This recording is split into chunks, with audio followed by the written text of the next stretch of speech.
नमस्कार दोस्तों, राम राम सा। आज हमारा वर्ल्ड हिस्ट्री लेक्चर सीरीज का लेक्चर नंबर 4 है। अब तक हम वर्ल्ड हिस्ट्री में 3 लेक्चर देख चुके हैं। पहले नंबर पे हमने रेनेसां यानी पुनर्जागरण देखा था। दूसरे नंबर पे जो लेक्चर था वो था अपना धर्म सुधार आंदोलन। उसके बाद हमने लास्ट लेक्चर जो कंप्लीट किया था वो प्रबोधन से रिलेटेड था। प्रबोधन यानी एनलाइटनमेंट, जो कि यूरोप में हुआ था। आज हम उन तीनों लेक्चर से आगे बढ़ते हुए औद्योगिक क्रांति की तरफ जा रहे हैं। औद्योगिक क्रांति जो थी वो भी शुरुआत इंग्लैंड से होते हुए यूरोप, अमेरिका और पूरे विश्व में फैली थी, लेकिन शुरुआत जो है वो इंग्लैंड से हुई है। औद्योगिक क्रांति के बैकग्राउंड में तीनों चारों घटनाएं थी, यानी कि प्रबोधन, धर्म सुधार आंदोलन, उसके बाद में उससे पहले जो हुआ था पुनर्जागरण एंड व्यापारिक क्रांति। ये 3-4 जो चीज़ें हैं उनके बाद में औद्योगिक क्रांति आई। तो आज के इस लेक्चर में हम औद्योगिक क्रांति का A to Z देखेंगे। आई गारंटेड यू कि इस लेक्चर को देखने के बाद में आपको औद्योगिक क्रांति के बारे में कहीं भी कुछ भी पढ़ने की ज़रूरत नहीं पड़ेगी। इस लेक्चर को मैंने बेस्ट तरीके से डिज़ाइन किया है, मेरे हाथों से हैंड रिटन नोट्स बनाए हैं, मैंने सब कुछ कवर किया है। औद्योगिक क्रांति से रिलेटेड सारे क्वेश्चन जो दिमाग में आ सकते हैं वो सारे के सारे क्वेश्चन मैंने इस लेक्चर में कवर करने की कोशिश की है। तो ठीक है, शुरुआत कर लेते हैं। हम पढ़ रहे हैं वर्ल्ड हिस्ट्री। ओके, मैं पेन चेंज कर देता हूँ। हम वर्ल्ड हिस्ट्री पढ़ रहे हैं। ओके, एंड आप जो ये जो लेक्चर सीरीज देख रहे हैं ये यूट्यूब पे लेक्चर्स अवेलेबल हैं। इन लेक्चर्स के साथ में इनसे रिलेटेड पुरानी ईयर्स के question paper and answer writing से रिलेटेड जो वीडियोज अगर देखनी है साथ में, और पीडीएफ अगर डाउनलोड करनी है तो यूडेमी पे आप मुझे फॉलो कर सकते हैं और यूडेमी पे इस लेक्चर सीरीज को, वर्ल्ड हिस्ट्री से रिलेटेड लेक्चर सीरीज को देख सकते हैं। और यूडेमी पे मैं बाकी कोर्स भी अपलोड करूँगा। वहाँ पे क्या होता है, यूडेमी पे कोर्स अपलोड कर दिए जाते हैं पूरे के पूरे एक साथ में, 10 लेक्चर उनके साथ में पीडीएफ भी। तो वहाँ पे अलग अलग देखने की या मतलब आपको ढूंढने की ज़रूरत नहीं पड़ती। जैसे कि वर्ल्ड हिस्ट्री का कोर्स मैंने वहाँ पे डाला हुआ है, तो वर्ल्ड हिस्ट्री के सारे जो लेक्चर हैं, जैसे कि पहला पुनर्जागरण का, तो उसके बाद में धर्म सुधार, उसके बाद में प्रबोधन। ओके, इस तरीके से तो अगर आप मुझे फॉलो कर सकते हैं यूडेमी पे, वहाँ पे वीडियो लेक्चर भी मिल जाएंगे, ओल्ड ईयर्स के क्वेश्चन एंड आंसर राइटिंग का डिस्कशन भी आपको मिल जाएगा। उसके बाद में पीडीएफ अगर इस लेक्चर की डाउनलोड करनी है, 25 पेज की पीडीएफ है इंडस्ट्रियल रेवोल्यूशन की। बहुत ही अच्छे पीडीएफ नोट्स बनाए हैं, तो वो वहाँ पे आप डाउनलोड कर सकते हैं और उसमें भी आपको डाउनलोडेबल रिसोर्स मिलता है, तो वीडियो भी वहाँ पे आप डाउनलोड कर सकते हैं। ओके, तो शुरुआत करते हैं हम लेक्चर की। लेक्चर नेम है इंडस्ट्रियल रेवोल्यूशन, नाम से समझ में होगा औद्योगिक क्रांति। देखो, बात जो चल रही है वो चल रही है 1750 ईस्वी के आसपास की। इंग्लैंड में उद्योग धंधों में तीव्र गति से विकास हुआ, यानी उत्पादन तीव्र गति से होने लगा। इसी को औद्योगिक क्रांति कहते हैं। पहले जो उत्पादन होता था वो हाथों के द्वारा, मनुष्यों की मेहनत के द्वारा किया जाता था, लेकिन अब 1750 1800 इस दौर में वहाँ पे मशीनीकरण शुरू हो गया और मनुष्य सिर्फ उन मशीनों को हैंडल करते थे, बाकी जितना भी उत्पादन करते थे वो मशीनें करने लग गई थी, जिसके कारण उत्पादन में तीव्र गति से वृद्धि हो, और इस तीव्र उत्पादन की प्रक्रिया को ही औद्योगिकरण कहा जाता है। समझ लीजिए क्या है इंडस्ट्रियल रेवोल्यूशन। सबसे पहले हम देख लेते हैं कि इस लेक्चर में हम क्या करने वाले हैं। पूरा का पूरा मैंने जो जितना हो सकता है वो सारी चीज़ें इसमें कवर करने की कोशिश की हैं। देखो, ओवरव्यू में हम पहले देखेंगे क्या तात्पर्य है इसका, कब हुआ इंडस्ट्रियल रेवोल्यूशन, कब हुआ, कहाँ पे हुआ। नॉर्मली इंग्लैंड से इसकी शुरुआत होती है, उसके बाद में यूरोप के फ्रांस, जर्मनी में फैलता हुआ अमेरिका की तरफ जाता है, उसके बाद में जापान उसे ग्रहण कर लेता है और यूएसएसआर में भी होता है। इंडिया में ये सफल नहीं हो पाया क्योंकि हमारे जो इंडिया उस समय जिस दौर में ये औद्योगिक क्रांति हुई थी उस समय भारत जो था गुलाम था अंग्रेजों का, तो नहीं हो पाया। ठीक है, उसके बाद में कैसे हुआ और इसके सहायक कारक क्या थे ये हम ओवरव्यू में देखेंगे। ओके, उसके बाद में औद्योगिक क्रांति के क्षेत्र देखेंगे, उसके अलग अलग घटक किस किस तरीके से। ओके, उसके बाद में औद्योगिक क्रांति विकास की प्रक्रिया, अलग अलग चीज़ों में विकास कैसे हुआ, जैसे कि क्षेत्रीय विकास कैसे हुआ, क्षेत्रीय विकास यानी रीजनल डेवलपमेंट कैसे हुआ औद्योगिक क्रांति का, इंडस्ट्रियल रेवोल्यूशन का। मतलब शुरुआत में इंग्लैंड वाले क्षेत्र में विकास हुआ, उसके बाद में यूरोप वाले क्षेत्र में कैसे कैसे फैलता गया, उसके बाद में यूएसए तक कैसे पहुंचा, जापान में कैसे पहुंचा। इस तरीके से क्षेत्रीय विकास देखेंगे। फिर घटकों का विकास देखेंगे। घटक यानी अलग अलग कारक, जैसे कृषि क्षेत्र में इंडस्ट्रियल रेवोल्यूशन कैसे आया। कृषि क्षेत्र में कृषि क्रांति बोलेंगे बोलने को, तो होने को शब्द इंडस्ट्रियल रेवोल्यूशन है, लेकिन जब कृषि के उत्पादन में तीव्र वृद्धि हो जाती है तो उसे कृषि का एक तरीके से औद्योगिक क्रांति बोल सकते हैं। कृषि में विकास हुआ, कृषि क्रांति। इस तरीके से कृषि में देखेंगे, परिवहन के क्षेत्रों में क्रांति आई, ये सारे अलग अलग घटक हैं वो हम देखेंगे। उसके बाद में ऊर्जा के साधनों का विकास कैसे हुआ। शुरुआत में तो जितने भी उत्पादन बनाए जाते थे बाई हैंड मनुष्य के द्वारा बनाए जाते थे। उसके बाद में स्टीम इंजन आया और कोयले के में, उसके बाद में ऑयल यानी तेल उद्योग आ गए। ओके, उसके बाद में तो नई नई आज के टाइम पे जो टेक्नोलॉजी चल रही है, सोलर एनर्जी, विंड एनर्जी, ये ऊर्जा के अलग अलग घटकों का, क्षेत्रों का विकास कैसे हुआ। ओके, फिर ये सवाल जो सबसे ज़्यादा इंपॉर्टेंट होता है और पूछा भी जाता है, औद्योगिक क्रांति की शुरुआत ब्रिटेन में ही क्यों हुई। इसमें हम समझ लेंगे कि औद्योगिक क्रांति की शुरुआत कैसे कैसे हुई। कारण उसमें ये चलेगा ब्रिटेन में ही वो सहायक चीज़ें थी जो औद्योगिक क्रांति को बढ़ा सकती थी। क्यों ब्रिटेन में हुई, इसके साथ साथ में कैसे हुई, ये सब कवर कर लिया जाएगा। ठीक है, यहाँ पे हम यूके, इंग्लैंड और ब्रिटेन, ये कुछ शब्द होते हैं, इनके बीच में अंतर देखेंगे, मैप के द्वारा देखेंगे। तो इसमें एक अलग अलग कारण देखेंगे क्यों हुई। ठीक है, ब्रिटिश कृषि की नीतियाँ थी, इनक्लोजर एक्ट से ब्रिटेन में, उनके कारण कुछ प्रभाव पड़ा। कृषक समुदायों का शहरों की ओर पलायन हुआ, उससे भी बहुत सारा अंतर आया। ओके, क्रांति में टेक्नोलॉजी की भूमिका और नए आविष्कार हुए। फैक्ट्री व्यवस्था की शुरुआत हो गई।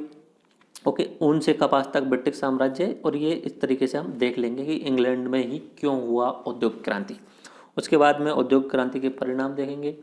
कुछ पॉजिटिव परिणाम, पॉजिटिव ज़्यादा रहे, नेगेटिव परिणाम भी रहे, कुछ नेगेटिव परिणाम रहे। ओके, उसके बाद में हम ब्रिटेन के बाहर औद्योगिक क्रांति देखेंगे। जापान में, यूएसएसआर में, इंडिया में और यूएसए में। ये यूएसए मैंने शायद इसमें शामिल नहीं किया। ओके, उसके बाद में चार्ट के थ्रू देख लेंगे हम effect and impact of the industrial revolution in the England. ठीक है, ये हम चार्ट के थ्रू देखेंगे। एक डायग्राम सा बनाया हुआ है मैंने, बहुत अच्छे तरीके से डायग्राम और ये सारी चीज़ें डिज़ाइन की हुई हैं। लेक्चर देखने के बाद में शायद इंडस्ट्रियल रेवोल्यूशन आपको कहीं और से पढ़ना पड़े, सारी चीज़ें इसमें पूर्ण रूप से कवर की गई हैं। सो धैर्य से देखना, लेक्चर बड़ा हो सकता है, 1 घंटे से ऊपर का हो सकता है, बट इतना गारंटेड है कि इस लेक्चर के बाद में कहीं भी आपको कुछ भी पढ़ने की जरूरत नहीं पड़ेगी इंडस्ट्रियल रेवोल्यूशन से रिलेटेड, और सारे क्वेश्चन जो हैं वो आप आंसर सॉल्व कर सकते हैं। ओके, औद्योगिक क्रांति के अलग अलग चरण हैं। ये जो है मैंने बहुत सर्च करने के बाद में बनाया हुआ है। नॉर्मली हमें जो पढ़ाया जाता है औद्योगिक क्रांति एक नाम से पढ़ा दिया जाता है, औद्योगिक क्रांति इंग्लैंड में हुई। उसके बाद में औद्योगिक क्रांति के 2-3 चरण हो चुके हैं। औद्योगिक क्रांति 1, औद्योगिक क्रांति 2, औद्योगिक क्रांति 3 एंड राइट नाउ 2019 में औद्योगिक क्रांति 4.0 की शुरुआत हो चुकी है। औद्योगिक क्रांति 4 की शुरुआत हो चुकी है, जो इंडिया के लिए बहुत ज़्यादा इम्पोर्टेंट है। इंडिया के लिए बहुत ज़्यादा इंपॉर्टेंट है औद्योगिक क्रांति 4.0, क्योंकि औद्योगिक क्रांति 1 जिस समय हुई उस समय इंडिया गुलाम था, 2 के समय भी गुलाम था, 3 में थोड़ा थोड़ा इंडिया ने लीड करना शुरू किया, 4 में इंडिया टॉप 3 में रोल निभाने वाला है। इंडस्ट्रियल रेवोल्यूशन 4.0 में इंडिया में इसके लिए सेंटर बनाए जा चुके हैं और इंडिया इसके लिए तैयार है। जो IR4 है, इंडस्ट्रियल रेवोल्यूशन 4.0, उसके लिए मुंबई में सेंटर भी बना दिया गया है।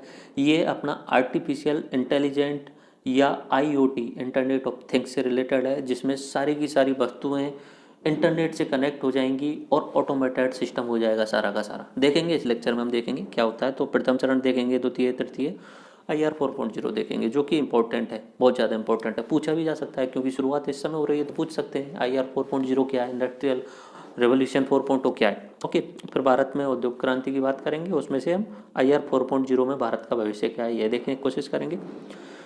लास्ट में जाते जाते रिवीजन कर लेंगे। ठीक है, आपको फिर से मैं बता देता हूँ कि अगर वर्ल्ड हिस्ट्री के लेक्चर सीरीज आपको यूडेमी पे देखनी है तो नीचे डिस्क्रिप्शन में लिंक मिल जाएगा, कमेंट सेक्शन में लिंक मिल जाएगा, वहाँ जाके आप उस लिंक पे क्लिक करेंगे तो यूडेमी पे आप पहुँच जाएंगे। वहाँ पे आपको सीरियल वाइज 14 लेक्चर वीडियो मिल जाएंगे और उनके साथ में उनकी PDF में मिल जाएंगी, तो वहाँ आप जाके उन्हें देख सकते हैं यूडेमी ऐप पे, वहाँ पे आपको सब कुछ अवेलेबल हो जाएगा। ओके, बाकी लेक्चर जो हैं वो यूट्यूब पे भी अवेलेबल हैं। शुरुआत करते हैं, औद्योगिक क्रांति क्या है। ओवरव्यू अभी बताया, अगर पूछ लिया जाए 2 नंबर में कि औद्योगिक क्रांति क्या है, तो आपको परिभाषा कैसे देनी है औद्योगिक क्रांति की, इस पर गौर करें। मैं यहाँ पे शुरू कर देता हूँ। देखो यहाँ से 1750 ईस्वी के बाद यूरोप में निर्माण, उत्पादन और वितरण प्रणालियों में व्यापक परिवर्तन हुए। इसके परिणाम स्वरूप कृषि प्रधान समाज में परिवर्तन हो गया और वो एक तरीके से कृषि प्रधान समाज था जो औद्योगिक प्रधान समाज में चेंज होने लग गया। ठीक है, कब हो रहा है? 1750 ईस्वी के बाद में किस किस चीज़ में चेंज आ रहा है? उत्पादन, निर्माण और वितरण, तीनों ही चीज़ों में चेंज आ रहा है। 1750 ईस्वी के बाद में यूरोप में निर्माण, उत्पादन और वितरण में तीव्र गति से विकास हुआ, इसी को औद्योगिक क्रांति कहा जाता है। ओके, इसे बोल सकते हो, अगर और दूसरा परिभाषा बोलनी हो तो आप इसे बोल सकते हैं उत्पादन का मशीनीकरण औद्योगिकरण कहा जाता है। जो पहले उत्पादन हाथों से किया जाता था, अब वही उत्पादन मशीनों के द्वारा किया जा रहा है, तो उस उत्पादन में उत्पादकता बढ़ जाएगी और ज़्यादा उत्पादन होने लग जाएगा, तो इसे बोला जाएगा औद्योगिक क्रांति। ठीक है, उद्योग क्षेत्रों में क्रांतिकारी स्तर का परिवर्तन हुआ, तो ये इस तरीके से आपको परिभाषा आपको याद रखनी है। और कोई दूसरी परिभाषा देखनी है तो उत्पादन व वितरण प्रणाली के साथ साथ ही सामाजिक जीवन में भी परिलक्षित इन तीव्र व नवीन प्रभावों को ही औद्योगिक क्रांति की संज्ञा दी गई है। आप कैसे भी याद कर लेना, चीज़ समझ में आ गई होगी आपकी, औद्योगिक क्रांति, इंडस्ट्रियल रिवोल्यूशन। बस आपको परिभाषाएं भी रट लेनी है ताकि आप 2 नंबर के आंसर लिख सकें। कब हुआ? 18वीं सदी और 19वीं सदी। ठीक है, पिछले लेक्चर में मैंने आपको ये बताया था कि फिक्स डेट होती नहीं है इन बड़ी बड़ी औद्योगिक क्रांति वगैरह या प्रबोधन की, कि इस डेट से शुरू होकर इस डेट तक मान लिया जाए। ये एक पूरी प्रोसेस होती है, एक घटना पे डिपेंड नहीं होता है, बहुत सारी घटनाएं ऐसा मिलके ये सब बनाती हैं। तो औद्योगिक क्रांति जब हो रही थी तब लोगों को पता ही नहीं था कि औद्योगिक क्रांति हो रही है। ये तो बहुत बाद में किसी एक साहित्यकार ने ये नाम दिया, इंडस्ट्रियल रेवोल्यूशन 18वीं सदी 19वीं सदी में आते आते। तो ये मतलब एक लॉन्ग रन प्रोसेस होती है कोई भी क्रांति। बट इतना याद रखना कि कब हुई, तो 18वीं सदी यानी 1700 से 1800, और 19वीं सदी यानी 1800 से 1900, इन दोनों 200 साल के बीच में बहुत तीव्र गति से उत्पादन हुआ। उत्पादन में तीव्र गति से वृद्धि हुई यानी उत्पादन का मशीनीकरण हुआ, इसी को क्या बोल दिया? औद्योगिकरण। कहाँ हुआ? शुरुआत इंग्लैंड में हुई थी, उसके बाद यूरोप में फैलता गया, और उसके बाद में यूएसए, जापान और यूएसएसआर यानी रसिया में फैलता गया। ओके, एशिया में इसका ज़्यादा विकास नहीं हो पाया, धीरे धीरे लास्ट में यानी 1950 के बाद में ये विकास हुआ। बट जिस समय विकास होना चाहिए था उस समय विकास नहीं हो पाया, तो एशिया थोड़ा सा पिछड़ गया, जापान आगे निकल गया था एशिया में सिर्फ। ओके, एक बार मैप देख लेते हैं। मैप में ये सबसे ज़्यादा इम्पोर्टेंट जो रोल निभाने वाला है ये है यूनाइटेड किंगडम, या इसका एक छोटा सा हिस्सा है इंग्लैंड। अभी थोड़ी देर में हम अंतर देखेंगे, इंग्लैंड में, यूनाइटेड किंगडम में, ब्रिटेन में, सब अंतर देखेंगे। ओके, तो ये जो औद्योगिक क्रांति होने वाली है वो इस वाले क्षेत्र में होने वाली है। आ गया समझ में? ये वाला जो क्षेत्र है इसमें औद्योगिक क्रांति की शुरुआत होने वाली है। क्यों हुई ये सब कारण हम इस लेक्चर में देखेंगे, कैसे हुई इस सब कारणों को हम इस लेक्चर में देखेंगे। उसके बाद में जब ये यहाँ पे औद्योगिक क्रांति हो गई, उसके बाद में फ्रांस में फैली, जर्मनी में फैली, ठीक है, और धीरे धीरे पूरे यूरोप में फैलती गई। पूरे यूरोप में औद्योगिक क्रांति फैली 19वीं शताब्दी के अंत तक आते आते, 19वीं शताब्दी के अंत तक आते आते मतलब 1890 1900 तक आते आते पूरे यूरोप में ये औद्योगिक क्रांति फैल गई थी, तीव्र गति से उत्पादन होने लगा था। उसके बाद में औद्योगिक क्रांति गई यूएसए की साइड में, ठीक है, उसके बाद में जापान में औद्योगिक क्रांति हुई, और उसके बाद में हम यहाँ भी यूएसएसआर में औद्योगिक क्रांति हुई थी। ये सब हम देखेंगे, बट ये याद रखना कि जब हम बात करेंगे आज औद्योगिक क्रांति की तो सबसे ज़्यादा जो बात होने वाली है वो इसी की बात होने वाली है, इंग्लैंड वाले क्षेत्र की, ये वाला क्षेत्र। ओके, हम इसकी बात नहीं कर रहे हैं। अच्छा, एक चीज़ और रिमाइंड करा देता हूँ आपको, अगर ध्यान नहीं रही हो तो, पुनर्जागरण जो हुआ था वो इटली से हुआ था। ओके, उसके बाद में धर्म सुधार आंदोलन की जो बात की थी हमने जर्मनी वाले क्षेत्र से की थी, और जो हमने बात की थी प्रबोधन की, एनलाइटनमेंट की, सबसे ज़्यादा जो विचारक आए थे वो फ्रांस से आए थे। अब औद्योगिक क्रांति कहाँ से हो रही है? इन सब तीनों का सबसे ज़्यादा निचोड़ का फायदा कौन उठाने वाला है? इंग्लैंड। ओके, चलो शुरू करते हैं। औद्योगिक क्रांति का प्रारंभ कहाँ से शुरुआत हुई? इंग्लैंड से शुरुआत हुई। देखो 1769 में एक रिचर्ड आर्कराइट नाम के व्यक्ति थे, उन्होंने वाटर फ्रेम मशीन का उत्पादन किया, वाटर फ्रेम मशीन का उत्पादन किया। तो इससे क्या हुआ? बस उद्योग के क्षेत्र में औद्योगिक क्रांति की शुरुआत हो गई।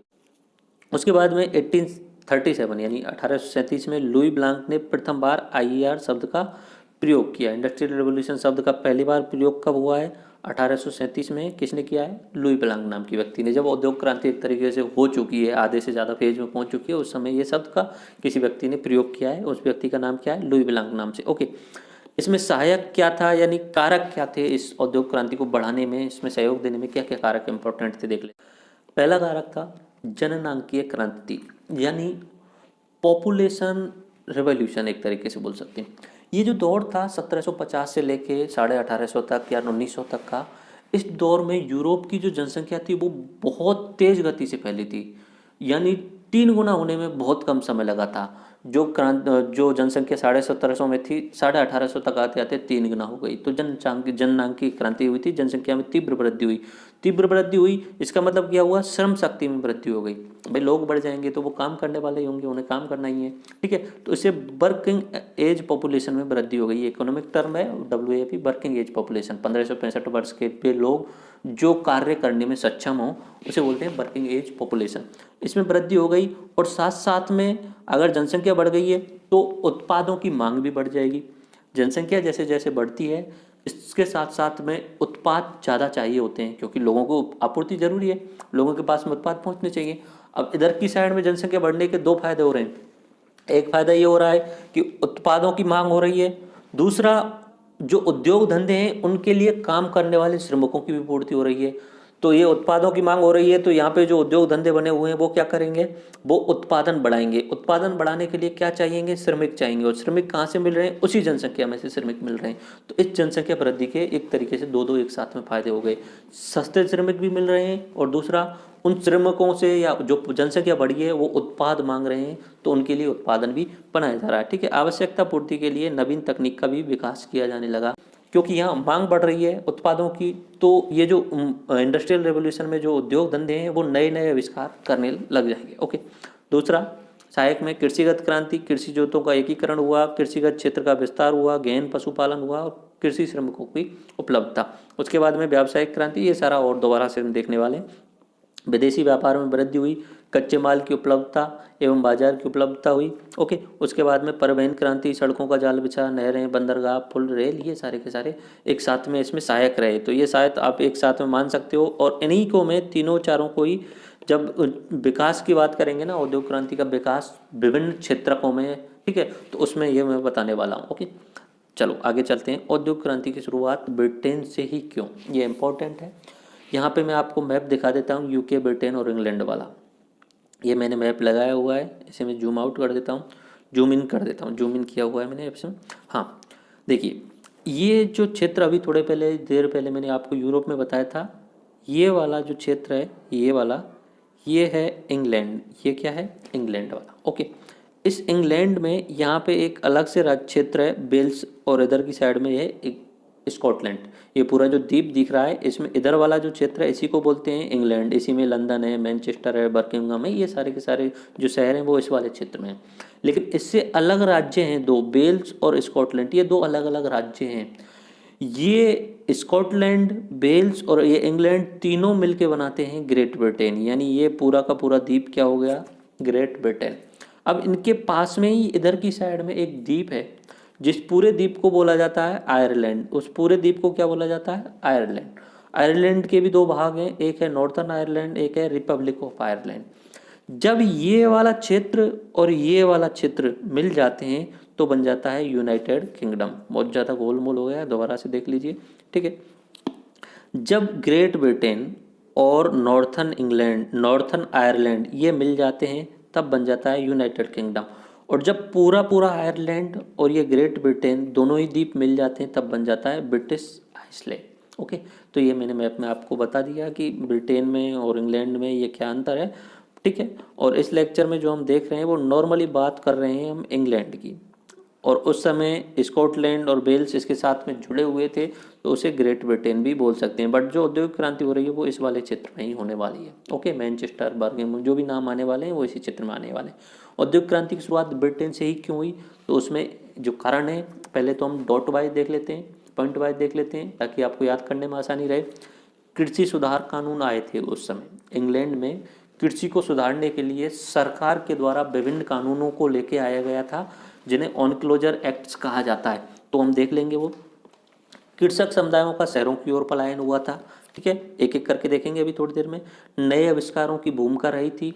इंग्लैंड में ही क्यों हो रही है ये सब क्रांति, तो उसमें इंग्लैंड में ही नए आविष्कार हुए थे तो इंग्लैंड में उद्योग धंधों का पनपना शुरू होगा। उसके बाद में औपनिवेशिक साम्राज्य की भूमिका। इंग्लैंड का जो साम्राज्य था, ब्रिटेन का जो साम्राज्य था पूरे विश्व में फैला हुआ था, औपनिवेशिक यानी कॉलोनाइजेशन साम्राज्य, तो उसकी अलग अलग भूमिका रही वो भी देखेंगे। इंग्लैंड की भौगोलिक स्थिति भी मैटर करती है, ओके, वो भी देखेंगे। व्यापारी वर्ग का प्रभाव होना और अन्य कारण क्या थे, जैसे लोहे व कोयले के खाने पास पास होना, इंग्लैंड में मुक्त समाज तथा शांति व्यवस्था अच्छी होना, बैंकिंग तंत्र का विकास हो जाना जिससे कि पूंजी की उपलब्धता हो जाए, उसके साथ साथ में अर्धकुशल श्रमिकों की उपलब्धता होना ये भी इंपॉर्टेंट था, और इंग्लैंड की मजबूत नौसेना जिससे आयात निर्यात में प्रोत्साहन मिल सके। ओके, ये मैप आपको मैं बता चुका हूँ। अब एक एक करके देखते हैं इन सभी पॉइंट को। मैंने जो यहाँ पे आपको पॉइंट वाइज बता दिया है, जो कि एग्जाम की दृष्टि से आपको ऐसे याद करना है। अब इनको समझा देता हूँ थोड़ा सा।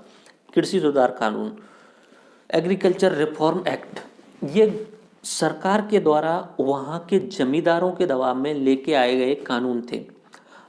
कृषि में जो पुराने समय पे गांव में जिस तरीके की भूमि होती थी, उस भूमि के अधिग्रहण को चेंज कर दिया और नया पैटर्न लेके आ गए। इसमें कृषि सुधार कानून बोला जाता है।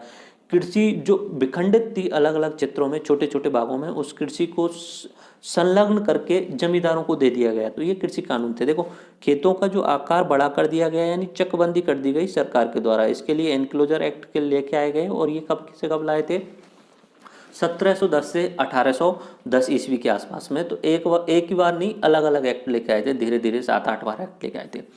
तो छोटे छोटे किसान जो थे वो भूमिहीन हो गए थे और शहरों की ओर उनका पलायन शुरू हो गया था।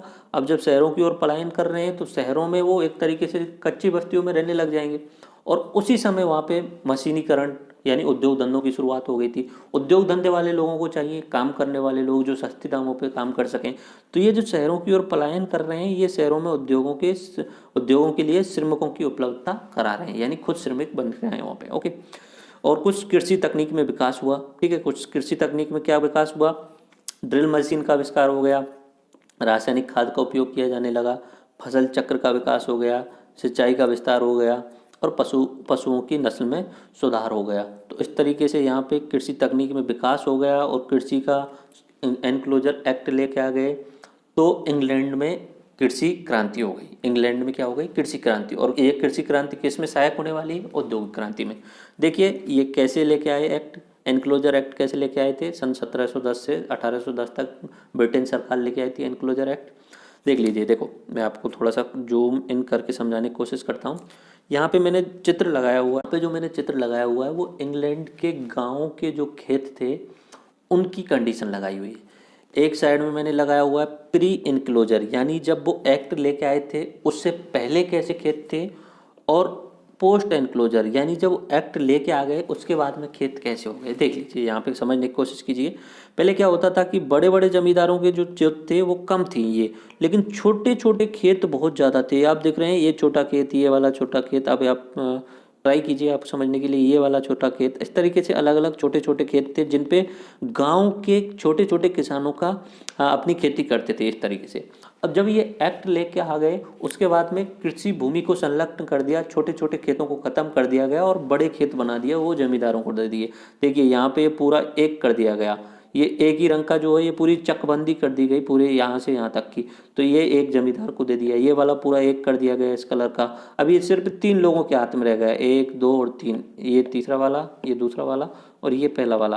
तो ये 3 लोगों के हाथ में पूरी ज़मीन दे दी। पहले अलग अलग रंग के लोग अलग अलग जमींदारों का जो वहाँ पे अलग अलग किसानों को दिखा रहे हैं। तो अब यहाँ पे कृषि क्या हो गई, सिर्फ जमींदारों के हाथ में हो गई। अब जो गाँव के जो लोग थे वो बेरोजगार हो गए, खेती करने के लिए उनके पास है नहीं, ज़मीन नहीं है, तो वो क्या करेंगे, गाँव से शहरों की ओर पलायन करेंगे। और शहरों में क्या मिल जाएगा, वहाँ पे उद्योग धंधों की शुरुआत हो चुकी है। तो वहाँ के जो उद्योग धंधे कर शुरू करने वाले पूंजीपति वर्ग है उनके लिए सस्ते श्रमिक मिल जाएंगे। ओके, यहाँ पे देखिए फार्म एनक्लोजर की शुरुआत हुई, यानी कृषि भूमि संलग्नता प्रारंभ हुआ। ये कृषि सुधार या कृषि क्रांति ही देख रहे हैं जो कि इंग्लैंड में हो रही है। इसके साथ में 2 चीज़ कवर हो रही हैं, इंग्लैंड में ही क्यों हो रहा है ये भी कवर हो रहा है, और कृषि में क्रांति कैसे हो रही है ये भी कवर हो रहा है। ओके ठीक है, कृषि में सुधार क्या हुआ, क्रॉप रोटेशन सिस्टम लेके आ गए। पहले क्या होता था, किसान जो होते थे वो सिर्फ और सिर्फ बारिश पर डिपेंड होते थे। बारिश आई, बीज बो दिए और खेती एक सीजन के लिए हो गई। ओके, अब क्या होने लग गया है, क्रॉप रोटेशन सिस्टम लेके आ गए, यानी एक साल में 3-4 फसलें वहाँ पे पैदा की जाने लगी हैं। तो क्रॉप रोटेशन सिस्टम आ गया, एनिमल हस्बेंड्री डेवलपमेंट हो गया, पशुओं का जो पहले होता था उनकी तुलना में अब उन्नत किस्म के पशुओं का डेवलपमेंट यानी विकास शुरू हो गया है, संकरित करके अच्छे अच्छे किस्म के पशु जो ज़्यादा दूध दें, ज़्यादा उत्पादन कर सकें। ठीक है, तो ये अच्छे किस्म के पशु बनाए जाने लग गए। उससे क्या हो गया कि जो कुछ जमींदार या किसान थे वो एक एक पशु रखने लग गए थे, और जो पशुओं में उन्नत किस्म के पशु आने से उनके अंदर जो बीमारी होती थी वो खत्म होने लग गई थी। कुछ आविष्कार हुए जैसे कि सीड ड्रिल यानी बोने की मशीन का आविष्कार हुआ। ये किसने किया? जेथरो टस नाम के एक व्यक्ति ने किया। ठीक है, ये उनका जन्म और मरण तिथि है, याद नहीं रखनी है, बट इतना याद रख सको कि सीड ड्रिल का आविष्कार किसने किया? जेथरो टस नाम के एक व्यक्ति ने, जो कि इंग्लैंड की थी। ओके, इससे क्या होने लगा, पहले से तय गहराई पर बीजों का बोया जाना संभव हो पाया। तो अब थोड़ा सा उत्पादन जो है वो बढ़ जाएगा खेतों में। ओके, उसके साथ में घोड़े की नाल का आविष्कार हो गया। तो पहले घोड़े का यूज किया जाता, खेतों में भी यूज किया जाता था और एक जगह से दूसरी जगह जाने पे भी यूज किया जाता था। तो नाल जो होती है उसके पैरों के नीचे जो लगाई जाती है लोहे वाली, जो वो उस तरीके से टाप बोल सकते हैं उसे। तो उसका आविष्कार होने के बाद में वहाँ पे जो तीव्र गति से खेतों का जोत जो प्रारंभ हो गई। ठीक है, तो घोड़े हल को तेज गति से खींचने लग गए। उसके बाद में ये मैंने अभी बताया था क्रॉप रोटेशन सिस्टम यानी charge course rotation of crop. एक ही साल में 4 प्रकार की फसलें उगाई जाने वाली लगी। 3 महीने ये, 3 महीने अगली 3, और इस तरीके से क्रॉप रोटेशन सिस्टम की। इसकी खोज किसने की थी? लॉर्ड टाउनसेंड ने। तो इससे क्या फ़ायदा होने लगा? संपूर्ण वर्ष में उत्पादन होने लग गया। कौन कौन सी? गेहूँ, शलजम, ओट्स, जई और बार्ले, जौ। ओके, स्टॉक ब्रीडिंग इम्प्रूवमेंट हो गया। अभी जो मैंने बात की थी पशुधन में उन्नत किस्म के पशु वहाँ पे विकसित होने लगे। तो ठीक है, पशुधन उन्नत किस्म का विकास हुआ, जिससे क्या हो गई? उत्पादकता बढ़ गई। पहले जो गाय कम दूध देती थी, अब क्या हुआ? उन्होंने संकरित करते हुए, हाइब्रिड करते हुए उन्नत किस्म की गाय वहाँ पे पैदा की जाने लगी। तो वो गाय जो है वो ज़्यादा उत्पादन या दूध देगी। ठीक है, तो उत्पादकता उनकी बढ़ रही है।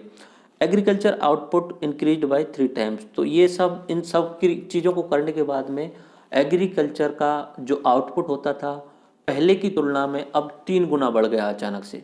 अचानक से तो नहीं हो रहा है, कुल मिला के 40-50 सालों में हो रहा है, बट ये क्या हो गई? पूरी की पूरी कृषि क्रांति हो गई। और कहाँ पे हुई है? ये इंग्लैंड में हुई है। और ये इंग्लैंड में कृषि क्रांति हो रही है, ये किस में सहायक होने वाली है? औद्योगिक क्रांति में। सवाल क्या चल रहा है कि इंग्लैंड में औद्योगिक क्रांति क्यों? उसमें पहला पॉइंट क्या देख लिया हमने? कृषि में सुधार। कृषि में क्या सुधार हुए? एनक्लोजर एक्ट लेके आए।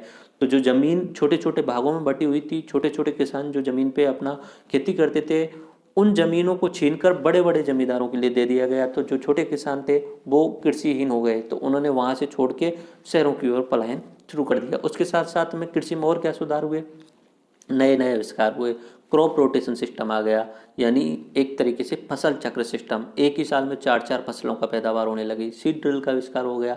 अब सीड ड्रिल का आविष्कार हो गया, पहले तो हाथों से ऐसे फेंक फेंक के बो दिया जाता था, अब पहले से तय जो गहराई है उस पर अब बीजों को बोया जाने लगा सीड ड्रिल के माध्यम से। घोड़े की नाल, जिससे क्या है तेज गति से वहाँ पे खेतों को जोता जा सकने लगा। इस तरीके से बहुत सारे कृषि में विकास हुए। इन सभी विकासों के कारण तीव्र गति से कृषि क्रांति हुई, और यह कृषि क्रांति किस में सहायक होने वाली है? औद्योगिक क्रांति में। ओके, तो इससे मोर प्रोडक्टिव फार्म हो गए, खेत ऐसे हो गए जो अधिक उत्पादन दे रहे हैं या उत्पादकता उनकी अधिक हो गई है। ठीक है, उसके साथ साथ में वर्कलोड जो कम हो गया, अर्बन माइग्रेशन ज़्यादा हो गया, शहरों की ओर पलायन ज़्यादा हो गया। तो जो शहरों में नए नए उद्योग धंधे खुले हैं उनके लिए आवश्यक जो श्रमिक चाहिए वो पलायन से पूरे पूरे हो रहे हैं। 1850 तक आते आते ब्रिटेन की 50% जनसंख्या शहरी हो गई, और 1750 में ब्रिटेन की 80% तक जनसंख्या, 75 से 80% तक जनसंख्या गाँव में रहती थी। लेकिन 100 साल में शहरों में लोग ज़्यादा आ गए, शहरों में 50% लोग आ गए, यानी 1850 तक आते आते गाँव से लोग शहरों की ओर पलायन कर गए। ओके, कृषक समुदायों का शहरों की ओर पलायन अभी थोड़ी देर पहले भी बताया था। उसके साथ साथ में एक दूसरा कारण भी था ऊन के व्यापारियों वाला। उसके साथ साथ में एक दूसरा कारण भी था ऊन के व्यापारियों वाला, वो अभी हम देख रहे हैं। पर पहले मैं अभी बताया था कृषि में सुधार हुए थे, उसके कारण बहुत सारे लोग वो भी माइग्रेंट हो गए थे। अब देख लेते हैं कृषक समुदायों के दूसरा कारण भी क्या था।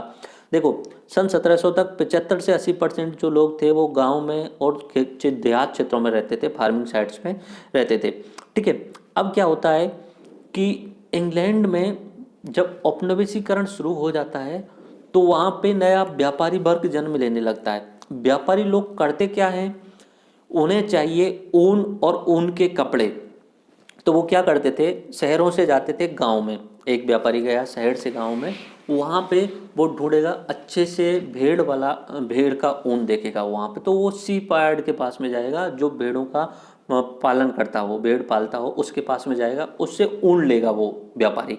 उससे ऊन खरीदा, उस ऊन को खरीदने के बाद में उसी गांव में जो लोग सर्दियों के मौसम में फ्री रहते हैं, क्योंकि उस समय सर्दियों में कोई फसल नहीं बोई जाती थी, एनक्लोजर एक्ट से पहले की बात चल रही 1700 आसपास में, तो उस समय सर्दियों में कोई फसल नहीं बोई जाती थी, तो लोग वहाँ पे फ्री होते थे गांव में।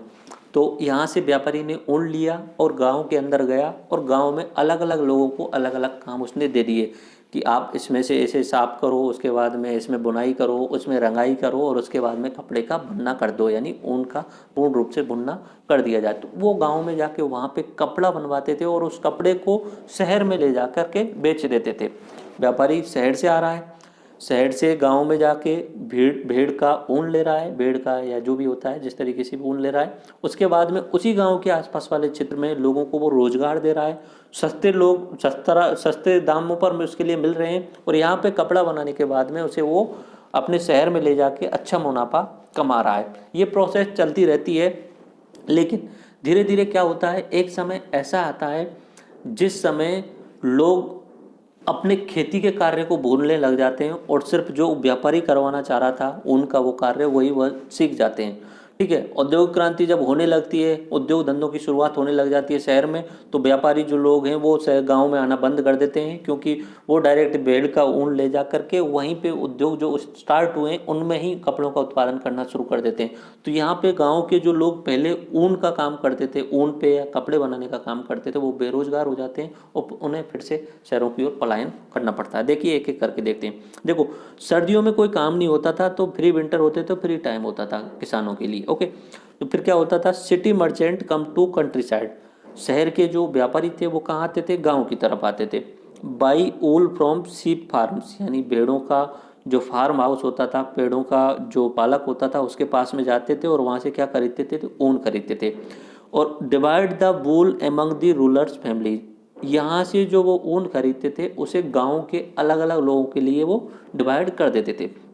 उसके बाद में merchant collect clothes and go back to city, वहाँ से गांव में जो उनका उत्पादन हुआ कपड़े का उसे इकट्ठा करते और शहरों में की तरफ चले जाते थे। अब क्लॉथ्स क्या होते थे, हाई क्वालिटी के होते थे और लो प्राइस के होते थे, क्योंकि जो यहाँ पे उन्हें श्रमिक मिल रहे हैं वो सस्ते दामों पे मिल रहे हैं, पहले से ही वो फ्री हैं, विंटर में फ्री है, क्या करें उनके लिए, वो कितने भी पैसे आ जाएं, थोड़े बहुत भी आ जाएं, उसमें ही खुश है वो। ठीक है, तो उसके कपड़े की क्वालिटी अच्छी होती थी और लो प्राइस होती थी। ठीक है, और ये इसको कपड़ों को ले जाकर या तो सिटी में बेच देते थे सिटी में, जिस शहर में वो आए थे व्यापारी उसमें बेच देते थे, या उसे अन्य कॉलोनीज में एक्सपोर्ट निर्यात कर देते थे। यहाँ पे उन्हें गुड मार्जिन प्राप्त होता था, बहुत अच्छा वहाँ पे मुनाफा होता था उन व्यापारियों को। ठीक है, तो ये प्रोसेस चलती रहती थी। इससे क्या हो रहा था, ह्यूज ट्रेड फॉर ब्रिटिश के लिए बहुत अच्छा फायदा हो रहा था, बिग प्रॉफिट फॉर मर्चेंट्स के लिए, मतलब ब्रिटेन के लिए बहुत अच्छा व्यापार हो रहा था, और मर्चेंट्स यानी व्यापारियों के लिए बहुत अच्छा फायदा हो रहा था। और एक्स्ट्रा इनकम टू ग्रामीण, जो रूरल फोक से जो ग्रामीण क्षेत्र के लोग थे उनके लिए एक्स्ट्रा इनकम होती थी, वैसे भी वो सर्दियों में फ्री ही रहते थे। ठीक है, तो यहाँ पे क्या दो घटना हुई एक साथ में, एक तो हुआ एग्रीकल्चर रेवोल्यूशन और दूसरा हुआ इंडस्ट्रियल रेवोल्यूशन। अब ये दो घटना हुई, उससे क्या हुआ, विलेजर बिकम्स हेल्पलेस। अब जो एग्रीकल्चर रेवोल्यूशन आ गई, उससे क्या हुआ कि जो खेतों की वो जो ज़मीन थी वो उधर की साइड में बड़े बड़े जमींदारों के लिए दे दी गई। और इंडस्ट्रियल रेवोल्यूशन से क्या हुआ, इंडस्ट्रियल रेवोल्यूशन से जो व्यापारी गांव में आते थे उन्होंने गांव में आना बंद कर दिया, क्योंकि उद्योग धंधे खुल गए, अब उद्योग धंधों में कपड़े बनाए जाने लगे। ठीक है, तो विलेजर जो थे, गाँव वाले जो लोग थे, वो एक तरीके से हेल्पलेस, असहाय हो गए। वहाँ से large scale of urban migration हुआ और main power for industrial revolution उन्हें मिल गया। 1850 तक आते आते 50% ब्रिटिश पॉपुलेशन जो है वो शहरी हो गई। ओके, इसके साथ में हम तीसरा पॉइंट अब देखते हैं, ब्रिटेन में क्यों हुई, नई कृषि आविष्कारों की भूमिका होती है। देखो यहाँ पे मैंने यहाँ पे 9 पॉइंट लिखे हुए हैं, 9 आविष्कार जो हुए हैं वो लिखे हुए हैं कंटिन्यूसली, लेकिन इसमें से शुरुआत वाले जो 4 हैं वो इंग्लैंड में हुए थे और वही इम्पोर्टेंट थे, इंडस्ट्रियल रेवोल्यूशन 1.0 के लिए वही इम्पोर्टेंट थे। एक तो स्पिनिंग जेनी, जिसका आविष्कार 1764 में हुआ था जेम्स हारग्रीव ने, में स्टीम इंजन भाप का इंजन, ये शुरुआत जो की थी, पहला जो इंजन बनाया था वो थॉमस न्यूकोमेन ने बनाया था, और इसमें कुछ सुधार किया था वो जेम्स वाट ने किया था 1760 में। शुरुआत जो की थी, इसे पहली बार जो बनाया था थॉमस न्यूकोमेन ने बनाया था, और इसमें सुधार जो किया था जेम्स वाट ने 1760 में किया था। तो हमें तो जो पता है वो जेम्स वाट का ही भाप का इंजन नाम सुना होगा, बट इसका जो पहला आविष्कार प्रयोग जो किया था वो थॉमस न्यूकोमेन ने किया था। ओके, उसके बाद में पावर लूम यानी विद्युत चालित करघा का आविष्कार किया गया, जो किसके द्वारा किया गया था, एडमंड कार्टराइट के द्वारा 1785 में। उसके बाद में स्विंग मशीन, ये अलग अलग आविष्कार हैं, हो सके तो आप याद करने की कोशिश कर लेना। सिलाई मशीन का आविष्कार हो गया, उसके बाद में टेलीग्राफ का आविष्कार हो गया, उसके बाद में डायनामाइट का आविष्कार हुआ अल्बर्ट नोबेल के द्वारा। ये स्वीडिश लोग थे, स्वीडिश यानी जो आपका स्वीडन वाला जो क्षेत्र आपने सुना है वो वहाँ के थे, अल्फ्रेड नोबल, और इन्होंने डायनामाइट का आविष्कार किया था। आविष्कार तो किया था उस समय जो खानों को खोदने के लिए या खानों से खनिज निकालने के लिए एक ऐसे पदार्थ की ज़रूरत थी जो खानों में विस्फोट कर सके, ठीक है।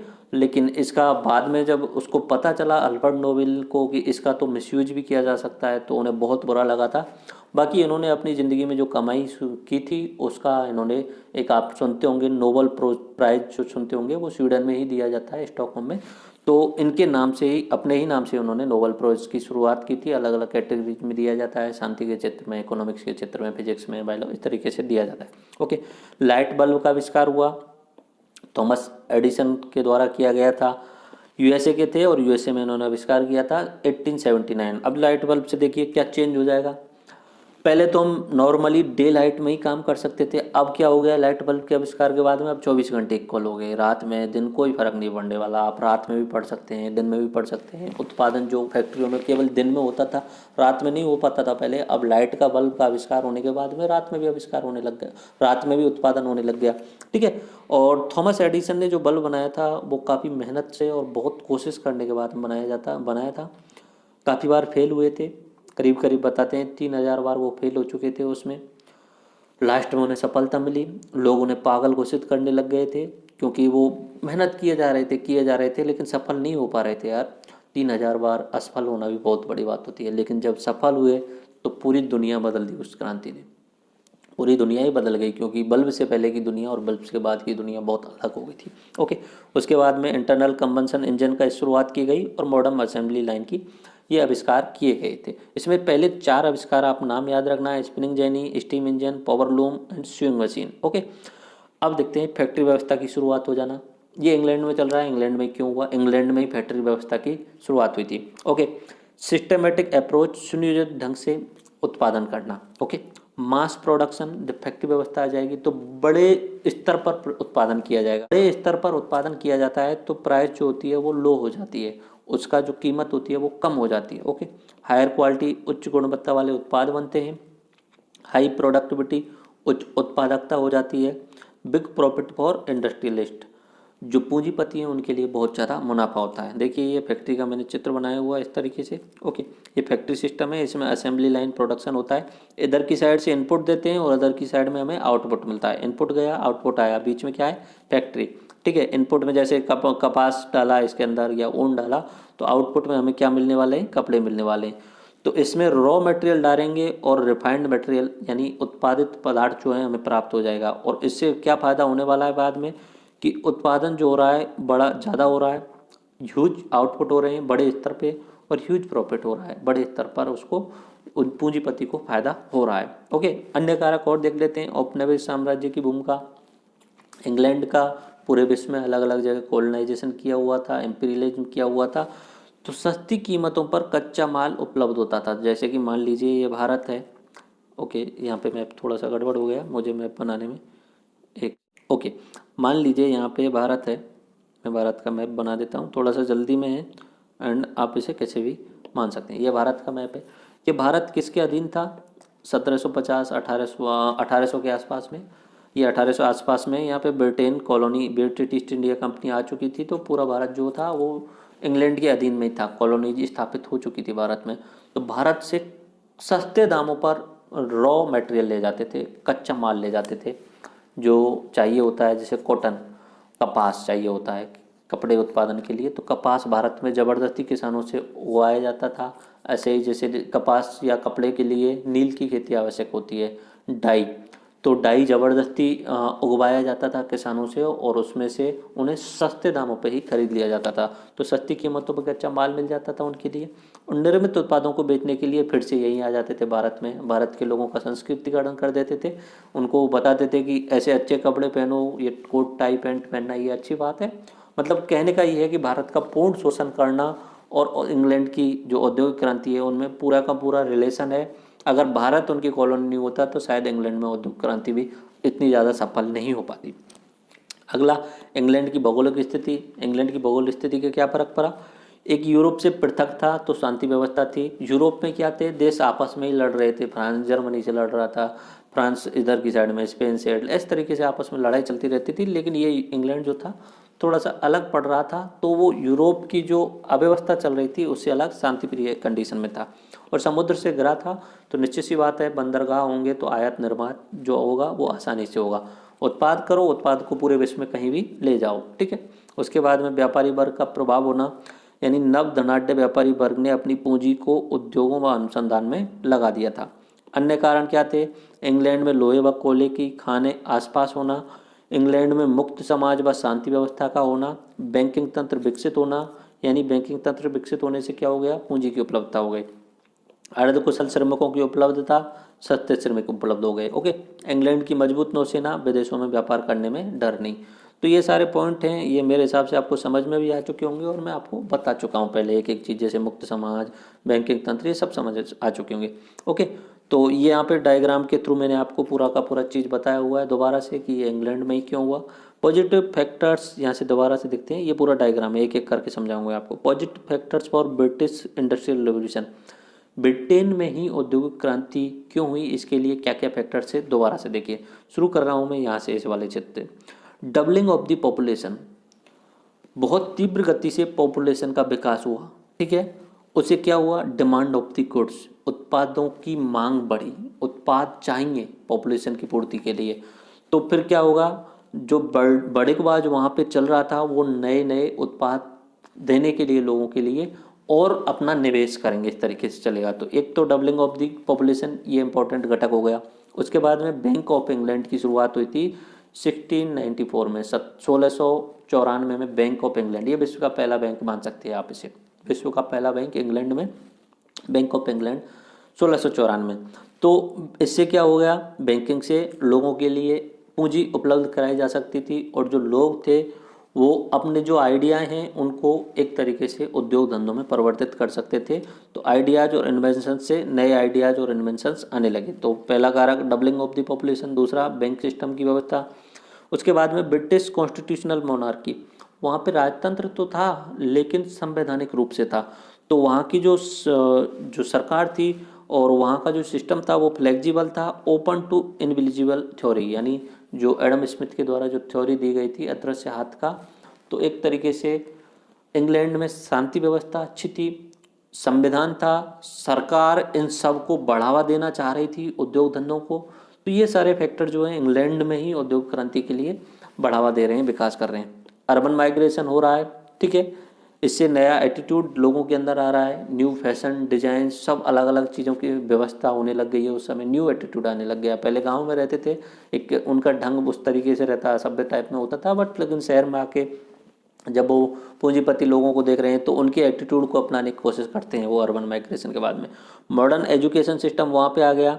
उसके बाद में modern educated work force to run the machines, जो मशीन बन रही हैं उनको चलाने के लिए मॉडर्न एजुकेटेड लोग वहाँ पे हैं। उसके बाद में used wood as fuel, lots of coal left, यानी पहले शुरुआत जब हुई थी, शुरुआत में लकड़ी को यूज किया गया था और कोयला जो बचा था वो बाद में यूज किया जाने लगा, ठीक है। तो अब कोयला इंडस्ट्रियल रेवोल्यूशन में भूमिका निभाने लग गया है।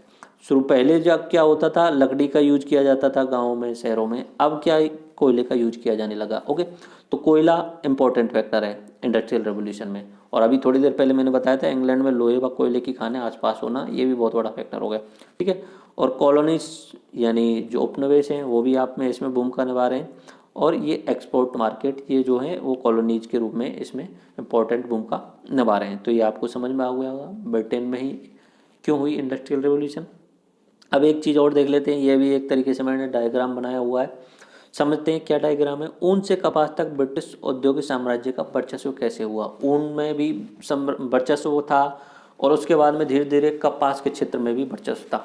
एक चीज़ और समझ लीजिए यहाँ पे, औद्योगिक क्रांति में सीधा सीधा अगर अर्थ बोला जाए ना, औद्योगिक क्रांति वस्त्रों के क्षेत्र में हुई क्रांति थी, यानी वस्त्रों के उत्पादन में हुई क्रांति थी। पहले ऊन के कपड़े यूज किए जाते थे, औद्योगिक क्रांति के बाद में कपास के कपड़े यानी कॉटन के क्लॉथ्स यूज किए जाने लग गए थे।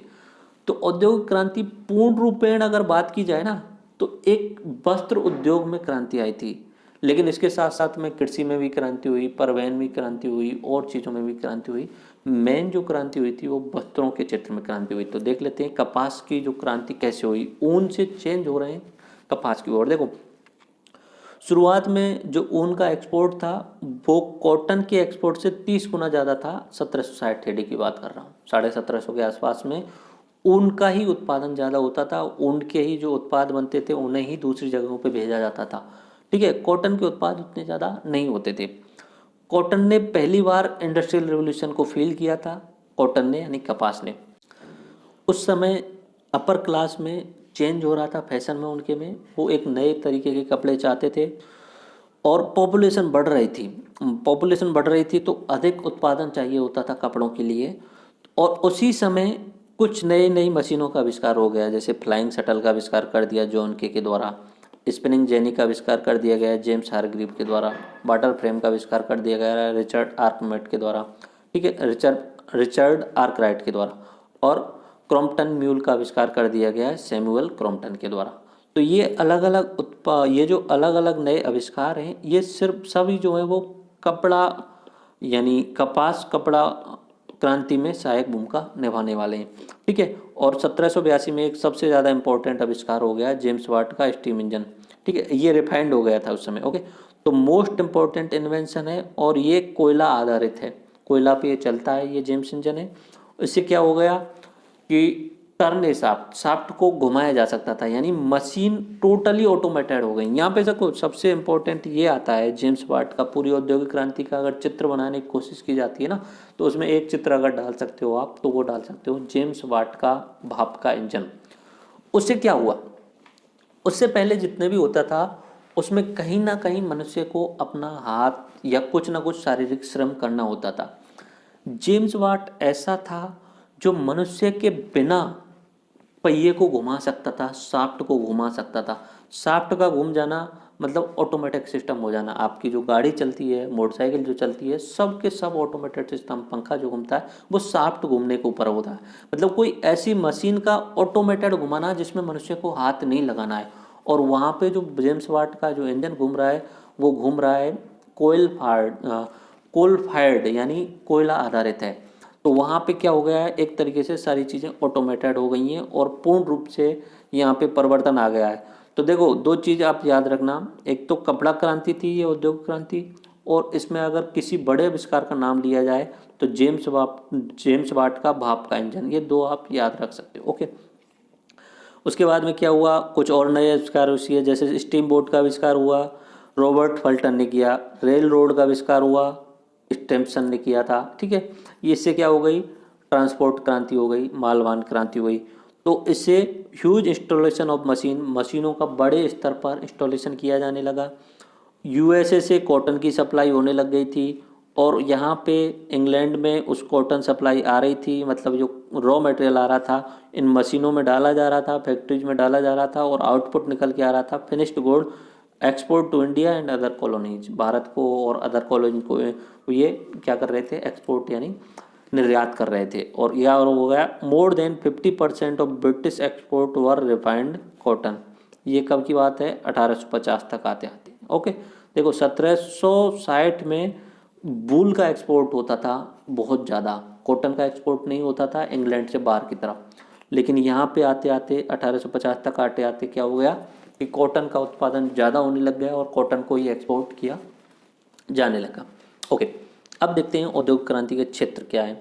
ये सारी चीज़ें मैं आपको पहले भी बता चुका हूँ इसी लेक्चर में, बट एक एक बार अलग अलग तरीके से आपको डिफाइन करने की कोशिश कर रहा हूँ ताकि आपको ये लेक्चर देखने के बाद में कहीं पढ़ने की ज़रूरत नहीं पड़ेगी, वो सारी चीज़ें रिवाइज हो जाएंगी। देखिए, कृषि क्षेत्र में क्रांति ने फील किया। वस्त्र क्षेत्र में, जिसे हम एक्चुअली में बोल सकते हैं वस्त्र क्रांति को ही औद्योगिक क्रांति बोल सकते हैं। ओके, आधारभूत उद्योगों में भी वहाँ पे चेंज हुआ।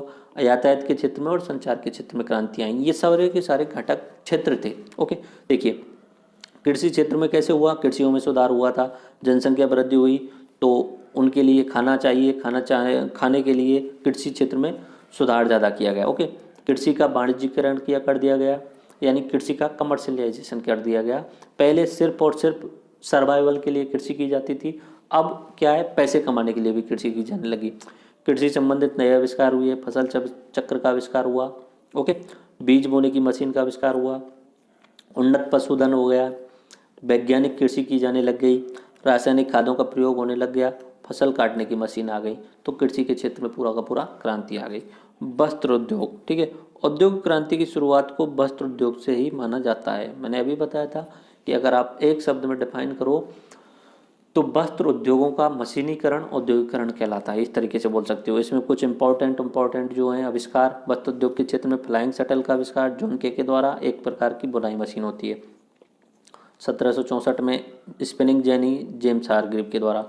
1769 में वाटर फ्रेम रिचर्ड आर्कराइट के द्वारा, ये मानव रहित पहली मशीन है। ओके, उसके बाद में 1779 में स्पिनिंग म्यूल सैमुअल क्रॉम्पटन के द्वारा। 1784 में पावर लूम एडमंड कार्टराइट। इनके अलग अलग नाम आपको याद रखने और इनके आप कोशिश कर सकें तो इन्होंने किसने आविष्कार किया, ठीक है, तो ये आप याद करने की कोशिश करना। लेकिन मेंस में इतना ज़्यादा इम्पोर्टेंट नहीं है, बट कभी कभी ऑब्जेक्टिव टाइप के जो एग्जाम्स होते हैं उनमें पूछे जा सकते हैं कि स्पिनिंग जेनी का आविष्कार किसने किया, ये उसमें यूज हो सकते हैं। बाकी आप एक दो नाम रट लो तो मेंस में जब आप आंसर राइट करने लगो तो एग्जाम्पल के रूप में आपको लिखना होता है, तो उससे लगता है राइट, जो चेक करने वाला होता है उससे लगता है कि हाँ इसे फैक्ट भी पता है। तो ये जब जितने आविष्कार हुए इससे क्या फ़ायदा हो रहा है, अधिक उत्पादन हो रहा है, तीव्र उत्पादन हो रहा है, कम लागत हो रही है और अधिक मुनाफा हो रहा है। ओके, आधारभूत उद्योग, कोयला उद्योग का विकास हुआ। ओके, लोहा उद्योग का विकास हुआ और कोयला खदानों से पानी निकालने के लिए वाष्प इंजन का आविष्कार किया गया। शुरुआत में किसने बनाया था, न्यूकमैन ने, और बाद में इसको रिडिफाइन किसने कर दिया या रिफाइन किसने कर दिया, जेम्स वाट के द्वारा। यातायात क्षेत्र में क्रांति कैसे हुई, नई पद्धति की सड़कों का विकास होने लग गया। मैकेडमाइज्ड नाम से एक पद्धति थी, जैसे बोल सकते हो डामर पद्धति, इस तरीके से सड़कों का विकास होने लग गया था। नहरों का निर्माण होने लग गया था, ये इसी समय पर हो रहा है इंग्लैंड में। ओके, वाष्प चलित नौका निर्माण होने लग गया 1807 में रॉबर्ट फुल्टन के द्वारा। रेल का आविष्कार हुआ, पहली रेल जो चली थी 1830 में लिवरपूल से मैनचेस्टर के बीच में चली थी, जहाँ पे औद्योगिक क्रांति को फील किया जा रहा था, जहाँ पे नए नए उद्योग शुरुआत हो चुके थे, वस्त्र उद्योग। ओके, एंड 1839 में बल्कनीकृत रबड़ यानी चार्ल्स गोडियर के द्वारा इसकी खोज की गई। बल्कनाइज्ड रबर का मतलब होगा जो आप मोटरसाइकिल, ट्रैक्टर या ट्रक या बस वगैरह के जो आप ट्यूब देखते हो, टायर और ट्यूब, वो सब इसके बने होते हैं बल्कनाइज्ड रबर के। और इसकी खोज किसने की थी, चार्ल्स गोडियर ने। तो गोडियर ने उनका पेटेंट करा लिया और गोडियर नाम से आपने कंपनी का नाम भी सुना होगा। गोडियर कंपनी जो है वो ट्यूब एंड टायर्स बनाती है। ओके, ये किस क्षेत्र में हुई, यातायात क्रांति। उसके बाद में संचार क्रांति कैसे हुई, 1840 में डाक व्यवस्था की शुरुआत की गई, 1844 में टेलीग्राफ की शुरुआत की गई, किसके द्वारा, सैमुअल मोर्स के द्वारा। 1876 में टेलीफोन की शुरुआत की गई ग्राहम बेल के द्वारा। ठीक है, तो ये संचार के क्षेत्र में क्रांति हो गई। इन सब के मिश्रण को पूरा वैसे तो बोला जाता है औद्योगिक क्रांति, और डायरेक्टली एक जो बोल सकते हैं उद्योग धंधों में वस्त्र उद्योग धंधों में क्रांति औद्योगिक क्रांति कहलाती। ओके, ब्रिटेन के बाहर औद्योगिक क्रांति का प्रचार कैसे हुआ, देखो सबसे पहले ब्रिटेन में हुई औद्योगिक क्रांति, उसके बाद यूरोप में, उसके बाद में यूएसए, यूरोप में फ्रांस, जर्मनी, इस तरीके से फैली, उसके बाद यूएसए, फिर उसके बाद में एशिया में जापान, यूएसएसआर, चीन और भारत। जापान और यूएसएसआर में 1950 से पहले हो चुकी थी, चीन और भारत में ये आज़ादी के बाद में यहाँ पे औद्योगिक क्रांति की शुरुआत की। एक्चुअली में भारत में कभी औद्योगिक क्रांति हो ही नहीं पाई। ओके, देखेंगे हम थोड़ी देर में, देखते हैं जापान में औद्योगिक क्रांति कैसे हुई। 1860 से 1900 ईस्वी तक तीव्र गति से औद्योगिक विकास हुआ जापान के अंदर। 1860 तक जापान एक क्लोज्ड सिस्टम था। जापान के लोग अपने आप में बंधे हुए थे, वो बाहर की जनता को पसंद नहीं करते थे। लेकिन जापान एक राष्ट्रवादी देश है, वहाँ की जनता जो है वो राज्य या राष्ट्र या जापान को बहुत ज़्यादा प्यार करती है। वहाँ के राजा को लगा कि अगर आपको महान बनना है तो औद्योगिक क्रांति आपको सफल करनी पड़ेगी। महान बनने के लिए पैसे होने चाहिए, और पैसे अगर आपको चाहिए तो विकास, तीव्र गति से उद्योगों का विकास करना पड़ेगा। तो जापान का जो मॉडल था औद्योगिक क्रांति का, वो राष्ट्रवादी मॉडल था। इंग्लैंड में जो औद्योगिक क्रांति हो रही है उसमें सरकार का कोई रोल नहीं है। सरकार ने लेट देम बी वाला सिस्टम अपनाया हुआ है, लेसा फेयर पद्धति अपनाई हुई है, खुला छोड़ दिया है। इनविजिबल हैंड जो है वो जो दिख नहीं रहा है, वो ऑटोमेटिक इंग्लैंड का विकास कर रहा है, ठीक है। लेकिन जापान में औद्योगिक क्रांति आती है, सिस्टमेटिक ढंग से जापान की सरकार के द्वारा लेके आई जाती है। कैसे? जापान को पता चला कि यूरोप पूरा विकसित हो चुका है, अब जापान वाले तीव्र गति से विकास चाहते हैं, तो जापान के राजा ने पूर्ण नियोजित तरीके से विकास करने की शुरुआत की कि पहले ये सेक्टर डेवलप करना है, मुझे इसमें बहुत ज़्यादा इन्वेस्टमेंट करना है, ठीक है। और क्यों कर रहे हैं वो जापान वाले औद्योगिक क्रांति तीव्र गति से?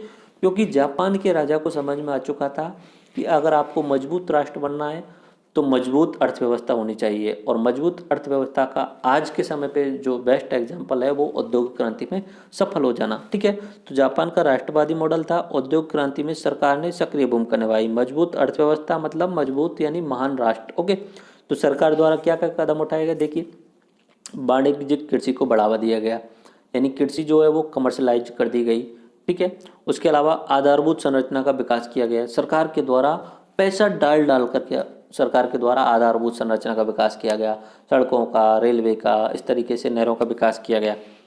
विदेशों से टेक्नोलॉजी आयात पर सब्सिडी प्रदान की गई। अगर कोई भी व्यक्ति जापान में उद्योग धंधा शुरू करना चाह रहा है और वो नई टेक्नोलॉजी लेके आना चाह रहा है इंग्लैंड से या यूरोप से, तो जापान की सरकार बोल रही है आप लेके आओ, जितनी भी टेक्नोलॉजी लेके आनी है, हम आपको सब्सिडी भी देंगे, लोन भी देंगे। तो जापान के जो लोग हैं वो पहले से हैं तो राष्ट्रवादी ही, और साथ साथ में जब सरकार प्रोत्साहन कर रही है उन्हें, तो बहुत तीव्र गति से वहाँ से वो लेके आते हैं टेक्नोलॉजी को, और अपने अपने उद्योग धंधे भी खोलते हैं, ओके। सरकार ने स्वयं बहुत उद्योग धंधे स्थापित किए, व्यापारियों को पूंजी की उपलब्धता कराई, व्यापारियों से बोल दिया आप उद्योग धंधे खोलो, रिस्क लो, आपके लिए पैसे की कमी नहीं है। 1890 में आवंटित धनराशि जो उन्होंने बजट घोषित किया था 1890 में, उसका 3/4 हिस्सा शिपिंग में लगा दिया। यानी इस समय तक जापान में अंदर के क्षेत्रों में विकास हो चुका था, लेकिन बंदरगाह क्षेत्र में विकास ज़्यादा नहीं हुआ था। तो इस समय 1890 में उन्होंने बजट का 3/4 हिस्सा जो डायरेक्टली एक ही बार में बंदरगाह क्षेत्रों के विकास में लगा दिया। तो जापान जो है वो 40 सालों में रैपिड गति से, बहुत तीव्र गति से औद्योगिक क्रांति को फील करने वाला देश था। उनका राष्ट्रवादी मॉडल था, वहाँ पे प्लान्ड तरीके से औद्योगिक क्रांति को लेके आया गया था, ओके। जापान की औद्योगिक क्रांति का मॉडल इंग्लैंड से भिन्न था। अब समझ में आ गया, इंग्लैंड में सरकार जो है सिर्फ टैक्स ले रही है और उन्हें छोड़ रही है, और जापान में राष्ट्रवादी मॉडल है, सरकार सक्रिय भूमिका निभा रही है, सरकार चाह रही है कि औद्योगिक क्रांति हो, हम तीव्र गति से इसका विकास करें, ओके। यूएसआर, सोवियत संघ में औद्योगिक क्रांति का जो मॉडल है वो साम्यवादी मॉडल है, ठीक है। देख लेते हैं क्या हुआ। 1930 से 1950 में तीव्र गति से औद्योगिक क्रांति हुई। 17 में रूस में क्रांति हुई थी, और रूस के जो राजा थे उनको मार करके वहाँ पे साम्यवादी सरकार आ गई थी, ठीक है। लेनिन जी की सरकार आई थी, उसके बाद में स्टालिन जी ने वहाँ पे उस सरकार को हथिया लिया था। तो स्टालिन ने वहाँ पे प्लान्ड तरीके से वहाँ पे विकास करना शुरू किया, जिसे बोला जाता है पंचवर्षीय योजनाओं की शुरुआत की गई। तो यूरोप में भी, यूएसएसआर में भी यहाँ पे 1930 से 1950 तक तीव्र गति से औद्योगिक क्रांति हुई थी। समाजवाद मॉडल को अपनाया गया था, साम्यवादी, जिसे साम्यवादी सरकार के द्वारा अपनाया गया था, ठीक है। नेता थे स्टालिन, ओके। योजना आधारित विकास था, पंचवर्षीय योजना लेके आई गई कि इस 5 सालों में ये कर डालना है, इस 5 सालों में हमें पूरे आधारभूत संरचना का विकास करना है, अगले 5 सालों में अपने को सेना का विकास करना है। इस तरीके से वहाँ पे पंचवर्षीय योजना लेके आ गई, और पूरा प्लान्ड तरीके से था। संपूर्ण क्षेत्र उद्योगों का विकास सिर्फ सरकार के द्वारा किया गया था, युद्ध सामग्री निर्माण पर जोर दिया गया था। आ गया समझ में? देखो, इन तीनों में अंतर समझ लेते हैं, इंग्लैंड में, जापान में और यूएसएसआर में। क्या इंग्लैंड वालों ने व्यापारियों को खुला छोड़ दिया, लेट देम बी, जो करना है वो करने दो। जापान में सरकार ने सक्रिय भूमिका निभाई, व्यापारियों की हेल्प की, तुम जो करना चाह रहे हो करो, हम तुम्हारे साथ हैं, और हम भी औद्योगिक क्रांति कर रहे हैं साथ में मिल करके। और यूएसएसआर में क्या हुआ, कोई निजी नहीं है। यूएसएसआर में सिर्फ और सिर्फ सरकार औद्योगिक क्रांति लेके आई है, खुद सरकार औद्योगिक क्रांति लेके आई है। जापान में सरकार और पूंजीपति दोनों ही हैं, इंग्लैंड में सिर्फ और सिर्फ पूंजीपति हैं, और यहाँ पे यूएसएसआर में सिर्फ सरकार है। ओके, तो आपको ये तीनों में अंतर समझ में आ गया होगा। चीन में औद्योगिक क्रांति एक्चुअली में चीन जब तक आज़ाद नहीं हुआ था 1949 तक, तब तो हुई नहीं थी। पहले जो नेता थे माओ सेतुंग, उनके टाइम भी नहीं हुई, लेकिन जो दूसरे जो पीढ़ी के नेता आए थे डेंग जाओपिन, उनके समय पे 1979 में डेंग जाओपिन जो राष्ट्रपति थे उनके समय पे चाइनीज इकोनॉमी को रिफॉर्म किया गया और चाइना को पूरे विश्व के लिए खोल दिया गया। उसके बाद में वहाँ पे तीव्र गति से विकास हुआ और उनकी विकास दर नॉर्मली 10% के आसपास रही, और आज के समय पे जो चाइना है वो दूसरे नंबर पे पहुंच चुका है यूएसए के बाद में। देखिए यहाँ पे सुपर पावर का मैंने एक चार्ट बनाने की कोशिश की है, बहुत इंपॉर्टेंट चार्ट है, आप समझ लें।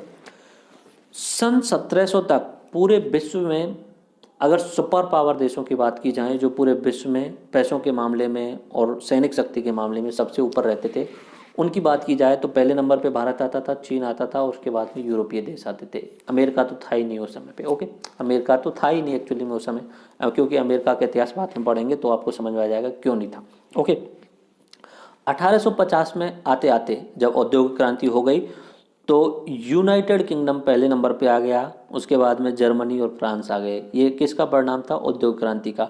और भारत और चीन उस समय जो हो गए थे उपनिवेश हो गए थे, कॉलोनाइज बन गए थे और यूके और इनके अंडर में आ गए थे। भारत और चीन जो एक तरीके से गुलाम होने के कारण उनकी जो अर्थव्यवस्था थी वो खत्म हो गई और बहुत पीछे की साइड में लुढ़क गए। तो औद्योगिक क्रांति जिन्होंने फील की यूरोपीय देशों ने, वो पहले नंबर पे आ गए, यूके, जर्मनी और फ्रांस ये पहले नंबर पे आ गए। 1910 तक आते आते यूएसए पहले नंबर पे आ गया, दूसरे नंबर पे यूके और तीसरे नंबर पे जापान। इसे बोला जाता है ऑयल एज, यानी औद्योगिक क्रांति में भाप के इंजन या कोयला आधारित चल रहा था, धीरे धीरे ऑयल एज यानी तेल युग आ गया था, डीजल, पेट्रोल, इस तरीके से। तो इसका फायदा किसने उठा लिया? यूएसए ने। ओके, 1950 तक पहले नंबर पे यूएसए, दूसरे नंबर पे यूएसएसआर, तीसरे नंबर पे यूके। तो यहाँ पे फर्स्ट ग्लोबलाइजेशन की शुरुआत हो चुकी थी। और 2009 में यूएसए पहले नंबर पे, चाइना दूसरे पे और इंडिया तीसरे नंबर पे है। इसे डिजिटल एज बोला जा सकता है। ओके, और आने वाले समय पे इंडिया और चाइना, जो चाइना पहले नंबर पे, इंडिया दूसरे पे, यूएसए तीसरे नंबर पे हो सकता है इंडिया चाइना को भी सरपास कर सकते हैं। अभी जल्दी नहीं, 2050 तक, इतनी जल्दी कुछ नहीं होने वाला है। चाइना बहुत आगे है हमसे। चाइना 5 गुना अधिक तीव्र गति से विकास कर रहा है। चाइना की जो जीडीपी है इंडिया से 5 गुना ज़्यादा है। इंडिया की $3 ट्रिलियन बोला जाएगा तो चाइना की $15 ट्रिलियन। अमेरिका थोड़ा सा और आगे है $20 ट्रिलियन पे। लेकिन अभी ऐसे बोल देना कि इंडिया और चीन बराबर है तो ऐसा नहीं बोला जा सकता।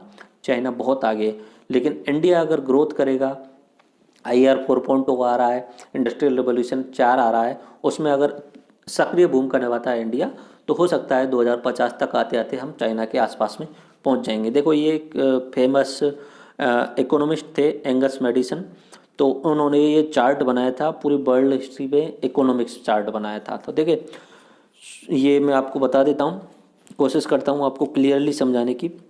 ये आप जो देख रहे हैं, एक सेकंड मैं इसे छोटा कर लेता हूँ। ओके, ये जो आप देख रहे हैं ये वाली लाइन, ये पहले नंबर वाली, ये जो लाइन है वो इंडिया की है, इंडिया की लाइन है। शुरुआत में इंडिया फर्स्ट एडी से लेके और 1500 तक, यह 1500 तक इंडिया जो था पूरे विश्व में पहले नंबर पे था, ठीक है। और दूसरे नंबर पे कौन था? ये चाइना की लाइन है, ये चीन था, ठीक है। दूसरे नंबर पे कौन था? चीन। तो पहले इंडिया था, ये डिक्लाइन होने लगा। मुगल साम्राज्य, मुगल से पहले जब भी 1200 के बाद में इस्लामिक ट्रेडर्स यहाँ पे आ गए, इस्लामिक जो आक्रांता थे वो आ गए थे, उसके बाद में इंडिया का डिक्लाइन शुरू हो गया। और 1600 के बाद में, और यहाँ पे इस समय तक ठीक ठाक था, 1700 तक, 1750 तक यहाँ पे भी इंडिया पहले नंबर पे, चाइना दूसरे नंबर पे। ओके, तो इस समय तक इंडिया ठीक ठाक कंडीशन में था। लेकिन जैसे ही यहाँ पे अंग्रेजों का शासन शुरू हुआ, इंडिया ने डिक्लाइन करना शुरू किया और इंडिया बहुत नीचे चला गया, ठीक है। अब यहाँ पे भारत आज़ाद हो गया 1947 के आसपास में, उसके बाद में फिर से इंडिया ने थोड़ा थोड़ा ग्रोथ करना शुरू किया। ओके, ये चाइना है, चाइना इस तरीके से था, इस तरीके से ऊपर उठता है, लेकिन जब यहाँ पे उसको एक तरीके से गुलाम बना लिया जाता है तो एकदम से तीव्र गति से डिक्लाइन होता है। फिर 1950 के बाद में, आज़ादी मिलने के बाद में, फिर चाइना और तीव्र गति से विकसित होने लगता है। तो ये चाइना है। ओके, अब बात करते हैं पश्चिमी यूरोप की, वेस्टर्न यूरोप की। ये जो देख रहे हैं आप वेस्टर्न यूरोप का है, ये वाला वेस्टर्न यूरोप का है। इस तरीके से ग्राफ ऊपर नीचे होता है, लेकिन मेन इंपॉर्टेंट बात जो मैं कर रहा था वो ये थी कि जब औद्योगिक क्रांति होती है 1850 के आसपास में, तब ये जो यूरोपीय जो देश हैं, इंग्लैंड, फ्रांस, जर्मनी, ये तीव्र गति से विकास करते हैं। ओके, और ये यूएसए का है। यूएसए 1770 में आज़ाद हुआ था, लेकिन इसने विकास करना जो शुरू किया है 1820 से, इसका इंडस्ट्रियल रेवोल्यूशन की शुरुआत हो गई है और धीरे धीरे धीरे ये पूरे विश्व में नंबर 1 होने लग गया। ओके, तो ये जो आपने चार्ट देखा है, ये विश्व के प्रसिद्ध अर्थशास्त्री एंगस मैडिसन के द्वारा बनाया गया था। विश्व की इकोनॉमिक हिस्ट्री का इन्होंने चार्ट बनाया था, ये ग्राफ बनाया था। ओके, औद्योगिक क्रांति विकास की प्रक्रिया देख लेते हैं। देखो, क्षेत्रीय विकास कैसे हुआ, घटकों का विकास कैसे हुआ, ऊर्जा साधनों का विकास, ये ठीक है। सबसे पहले क्षेत्रीय विकास देखते हैं, रीजनल डेवलपमेंट कैसे हुआ, क्षेत्रों में कैसे कैसे फैला। यूके में फैला, उसके बाद यूरोप में फैला, फिर यूएसए में फैला। ओके, यूएसए से और यूरोप से, इन दोनों से पूरे विश्व में फैला, लेकिन यहाँ से यूरोप से इधर से जापान और यूएसएसआर में भी फैला था। ठीक है, तो यूरोप के बाद में जापान में, यूएसएसआर में और यूएसए में फैला, और यूएसए ने पूरे विश्व में फैला दिया औद्योगिक क्रांति को। ओके, ये क्षेत्रीय विकास था। ठीक है, घटकों का विकास, कृषि क्षेत्र का विकास हुआ, फिर उसके बाद में वस्त्र क्षेत्र का, फिर कोयला और लोहा इस्पात उद्योग एक साथ में विकसित हुए, फिर यातायात और संचार का विकास हुआ। ऊर्जा संसाधनों का विकास, शुरुआत में हाथों से चालित होते थे, उसके बाद में भाप का इंजन का आविष्कार हो गया, फिर कोयला से चलने वाले मशीन बनने लग गई, उसके बाद में तेल आधारित, फिर आज के समय पे तो ये hydro, nuclear, wind and solar energy आधारित जो है ऊर्जा क्षेत्र का विकास हुआ। ओके, अब देखते हैं औद्योगिक क्रांति के परिणाम क्या रहे। सकारात्मक भी रहेंगे, नकारात्मक भी रहेंगे, पॉजिटिव भी रहेंगे, नेगेटिव भी। अब पहले हम बात करते हैं सकारात्मक की। सकारात्मक में आर्थिक, सामाजिक और राजनीतिक, एक एक करके देखते हैं। आर्थिक क्या परिणाम रहे, आय में वृद्धि हो गई, पूंजीपतियों की आय में वृद्धि हो गई, और जो श्रमिक कम कर रहे हैं उनके लिए भी कुछ ना कुछ वेतन मिल रहा है, उनकी आय में भी वृद्धि हो गई। व्यापार में वृद्धि हो गई। ओके, नगरों का विकास हो गया, मुद्रा व पूंजी बाजार का विकास हो गया, यातायात साधन का विकास हो गया, और पूंजीवाद का विकास हो गया। ये पॉइंट टू पॉइंट आप याद कर लेना, इनमें समझाने का कुछ है नहीं। A to Z जैसे दिख रहा है वैसे ही आपको समझ में आ रहा होगा। आय बढ़ गई, व्यापार में वृद्धि हो गई, नगरों का विकास हो गया, नए नए शहर बनने लगे। जैसे जैसे उद्योगकरण होगा, मशीन उद्योग धंधे लगेंगे, उसके आसपास में काम करने के लिए श्रमिक चाहिएंगे, तो उसके आसपास में वो बच जाएंगे तो और उनकी सुविधा के लिए अन्य उद्योग धंधे और खुल जाएंगे, तो पूरा पूरा शहर बनने लग जाएंगे। औद्योगिकरण का एक तरीके से हो सकता है अर्बनाइजेशन हो जाना होता है। जहाँ पे भी उद्योग धंधे खुल जाएंगे वहाँ पे ऑटोमेटिक आसपास में बहुत सारी जनसंख्या रहने लग जाएगी, तो शहरीकरण हो गया। मुद्रा विकास और पूंजी बाजार का विकास हो गया, यातायात साधनों का विकास हो गया, क्योंकि जो माल बन रहा है उसे ले जाना, लाना, कच्चे माल को उद्योग धंधों तक लाना, उद्योग धंधों से विकसित माल को या रिफाइंड माल को दूसरी जगह बेचने के लिए ले जाना, इस तरीके से। ओके, सामाजिक प्रभाव क्या पड़े पॉजिटिव में, जनसंख्या वृद्धि, जीवन प्रत्याशा वृद्धि, यानी जो जीवन जीने का समय होता था पूर्ण रूपेण कि कितने वर्ष तक आयु तक मनुष्य जीवित रहा है, तो वो बढ़ जाएगा, क्योंकि उस समय क्या है कि हेल्थ सिस्टम बढ़ गया था, इनकम बढ़ गई थी, खाने पीने में चेंज आ गया था। ओके, शिक्षा के प्रति जागरूकता आ गई, नए सामाजिक वर्गों का उदय होने लग गया, मध्यम वर्ग जो बनने लग गया था। पहले तो नॉर्मली पादरी होते थे, राजा होते थे और सामंतवादी होते थे, लेकिन जब मध्यम वर्ग आ गया तो वो नया सामाजिक वर्ग आ गया, उसके अलग ही अलग फैशन है, वो आज़ादी की मांग कर रहा है, लाइफ, लिबर्टी, ठीक है, एंड प्रॉपर्टी की बात कर रहा है, और मनोरंजन के साधनों का विकास होने लग गया। साहित्य को काफ़ी बढ़ावा मिला था, और ये जो आप जो देखते हैं नाटक वगैरह होते हैं, ये इस तरीके के मनोरंजन वगैरह, ये फिल्म वगैरह, इस तरीके की चीज़ों का शुरुआत होने लग गई थी। ओके, राजनीतिक क्या हुआ इसका प्रभाव, अंतर्राष्ट्रीयवाद का बढ़ावा होने लगा।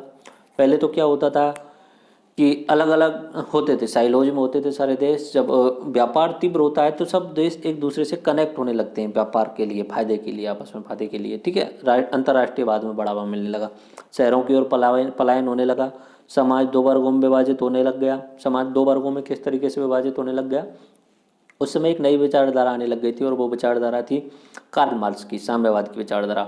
एक तरफ थे अपना एडम स्मिथ वाली विचारधारा, पूंजीवाद वाली, ठीक है। तो उससे पूंजीवाद वाली विचारधारा से क्या हो रहा था, जो पूंजीपति थे, उद्योग धंधों को जो चलाने वाले थे, उनको बहुत ज़्यादा फायदा होता था, श्रमिकों को कम फायदा होता था। एक्चुअली में काम कौन कर रहे थे, श्रमिक कर रहे थे। कार्ल मार्क्स क्या कह रहा है कि श्रमिकों तुम्हारे साथ में शोषण हो रहा है, तुम इकट्ठे हो जाओ और इन पूंजीपतियों को खत्म कर दो, ये तुम्हारे शोषण कर रहे हैं। तो दो विचारधारा आ गई, पूंजीवादी और साम्यवादी, ठीक है। तो ये विचारधारा आगे बहुत ज़्यादा रोल निभाने वाली है। 1950 के बाद में यूएसएसआर एंड यूएसए, दो देशों के बीच में शीत युद्ध चलता है 40 साल तक। ओके, उदारवादी शासन व्यवस्था की स्थापना हो गई, तो ये राजनीतिक इसके फायदे हो गए। अब नकारात्मक परिणाम देखते हैं।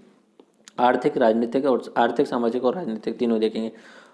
नकारात्मक परिणाम आर्थिक रूप से क्या हुआ है, परंपरागत उद्योग धंधे नष्ट हो गए। इसका सबसे ज़्यादा नुकसान तो भारत को ही देखना पड़ा था, क्यों, भारत के जो परंपरागत उद्योग धंधे बहुत ज़्यादा संपन्न तरीके से होते थे। गांव जो एक पूर्ण जीवन जीते थे अपने आप में, एक एक गांव अपने आप में स्वतंत्र था और उसे किसी दूसरे गांव पे डिपेंड होने की ज़रूरत नहीं थी। गाँव में ही सारी सुविधाएँ मिल जाती थी, क्योंकि छोटी छोटी चीज़ों को उत्पादन करने वाले अलग अलग छोटे उद्योग धंधे होते थे गाँव में। ओके, तो औद्योगिक क्रांति जैसे हुई तो सबसे ज़्यादा नुकसान जो हुआ छोटे छोटे उद्योग धंधे करने वाले लोगों को हुआ। इंग्लैंड में भी हुआ और उससे ज़्यादा भारत में हुआ, क्योंकि भारत में वो अपना रिफाइंड माल ला करके बेच देते थे और वो जो रिफाइंड माल बना हुआ होता था, उत्पादन जो बना हुआ था वो मशीनों द्वारा बना होता था, तो वो एक अच्छा भी होता था और सस्ता होता था। तो भारत के उद्योग धंधे जो छोटे छोटे उद्योग धंधे थे वो नष्ट होने लग गए थे, बेरोजगारी बढ़ने लग गई उसके साथ साथ में, क्योंकि छोटे उद्योग धंधे नष्ट हो रहे हैं। आर्थिक संकटों के दौर की शुरुआत भी हो गई थी, क्योंकि जब पूरा विश्व एक दूसरे से कनेक्टेड होने लग गया था तो कभी भी आर्थिक संकट आने की एक दो वो हो गया था कि हाँ, हो सकता है कि कभी भी आर्थिक संकट आ सकता है। ओके, ग्रामीण जीवन कमजोर हो गया है। सामाजिक प्रभाव देखते हैं, क्योंकि गांव से लोग पलायन होने लग गए थे, गांव के लोगों को बेरोजगार होने लग गए थे। कृषि सुधार होने के कारण जो है कुछ लोगों के पास में ही भूमि चली गई थी। संयुक्त परिवारों का पतन हो गया था। पहले गांव में जब लोग रहते थे तो पूरा पूरा संयुक्त फैमिली रहती थी, ओके, कंबाइंड फैमिली रहती थी। लेकिन जब शहरों में जाएंगे तो न्यूक्लियर फैमिली हो जाएगी कि एक ही माता पिता और उनके बच्चे, इस तरीके से पूरा सिस्टम हो गया था। पर्यावरणीय समस्या आने लग गई, उद्योग धंधों के साथ में तो पर्यावरणीय समस्या आनी है, वो तो है ही। कहीं भी किसी भी जगह पे उद्योग धंधे लगेंगे, विकास अगर करना है तो कुछ ना कुछ उसके नुकसान भी आपको भुगतने पड़ेंगे। ओके, उसके अलावा नकारात्मक परिणाम क्या हुए, नैतिकता में गिरावट आई और भौतिकवाद पर जोर दिया जाने लगा। राजनीतिक परिणाम देखिए, उपनिवेशवाद का उदय हुआ, इंग्लैंड पूरे विश्व में छाने लग गया। पूंजीपति वर्ग वर्सेस सरबराह वर्ग की शुरुआत हो गई। पूंजीपति वर्ग एंड सरबराह वर्ग, पूंजीपति वर्ग और सरबराह यानी साम्यवादी विचारधारा वाले लोग, ठीक है, इस तरीके से ये हो गया। Effect and impact of industrial revolution and enclosure act in UK, ये एक पूरा डायग्राम बनाया हुआ है, इसे समझ लेते हैं हम। इंग्लैंड में किस किस तरीके से प्रक्रिया हुई, जो पूरा समझा चुका हूँ उसी को एक बार और रिवाइज करा रहा हूँ इस डायग्राम के थ्रू। देखिए, शुरुआत में 75% जनसंख्या थी वो गाँव में रहती थी। ओके, गांव जो थे बहुत अच्छा जीवन जी रहे थे इंग्लैंड के, ठीक है, वो वाइटल थे। और धीरे धीरे वो वाइटल जो है उनकी खत्म होने लगती है, क्योंकि वहाँ पे दो चीज़ें होने लग जाती हैं।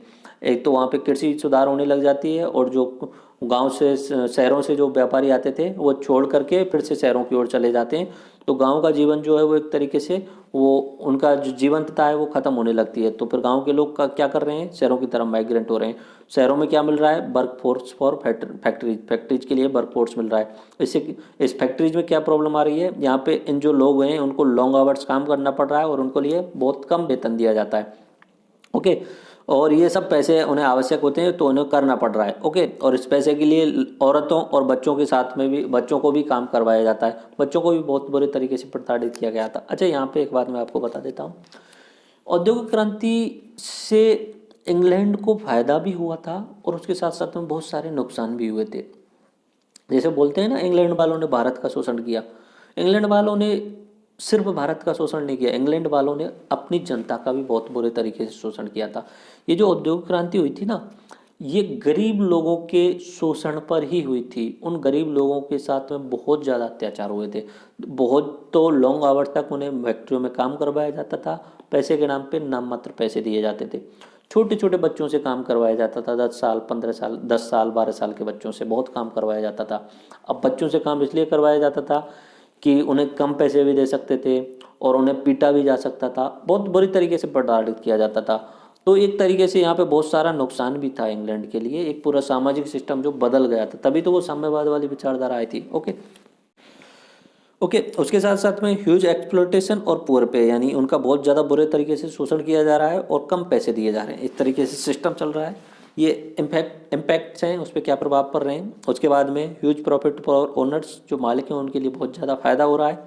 फैमिली यूनिट जो है वो ब्रेक डाउन हो गई है, संयुक्त परिवार अभी न्यूक्लियर फैमिली हो गया है, छोटा परिवार हो गया है। फिर उसके बाद में सरकार को रियलाइज़ हो रहा है कि हमारे साथ में, हमारी जो जनता है उसके साथ में अत्याचार ज़्यादा हो रहा है।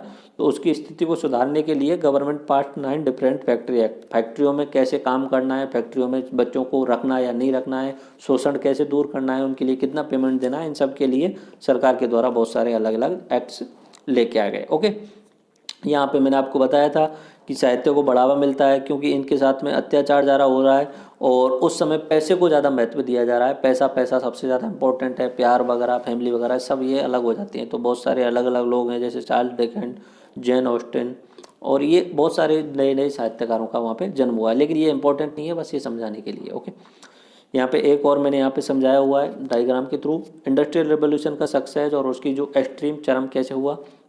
जब इंडस्ट्रियल रेवोल्यूशन सफल होने लगता है तो वो जो शोषण हो रहा था जो मजदूरों का, उनमें से बहुत सारे मजदूर जो हैं वो खड़े हो जाते हैं मशीनों के खिलाफ। तो एक व्यक्ति थे नाइड ल्यूड नाम करके, ठीक है, तो वो मशीनों को तोड़ने लग जाते थे और उनके साथ में भी बहुत सारे लोग जुड़ गए थे क्योंकि वो मशीनों को अपना दुश्मन मानने लग गए थे कि इन मशीनों के कारण ही हमारा शोषण हो रहा है।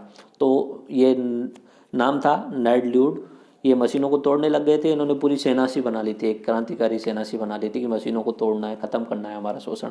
तो इन सब के इनके साथ में जो व्यक्ति रहते थे जो इनका समर्थन करते थे उन्हें बोलते थे ल्यूडिज्म यानी ल्यूडवाद जैसे बोल सकते। ओके, इन्होंने मशीनों को तोड़ना शुरू कर दिया था और ऐसे ही कामगारों को अच्छा जीवन और वोटिंग अधिकार ये मांगने के लिए पीटरलू में मजदूरों ने एक सभा बुलाई थी। पीटरलू नाम की एक जगह है और एक सुधार सभा बुलाई थी मैनचेस्टर में और वहाँ पे सरकार ने गोलियां चला दी थी तो 11 लोग मार दिए गए थे। तो इसे पीटरलू इंसिडेंट बोला जाता है। मतलब जो मजदूर थे उनके साथ में शोषण हो रहा था, अत्याचार हो रहा था। मैनचेस्टर में एक लोकल जगह है पीटरलू, वहाँ पे मजदूरों ने एक सभा बुलाई कि हमारे लिए जो कामगारों के लिए जो स्थिति है उनका अच्छा जीवन होना चाहिए और वोटिंग अधिकार मिलने चाहिए।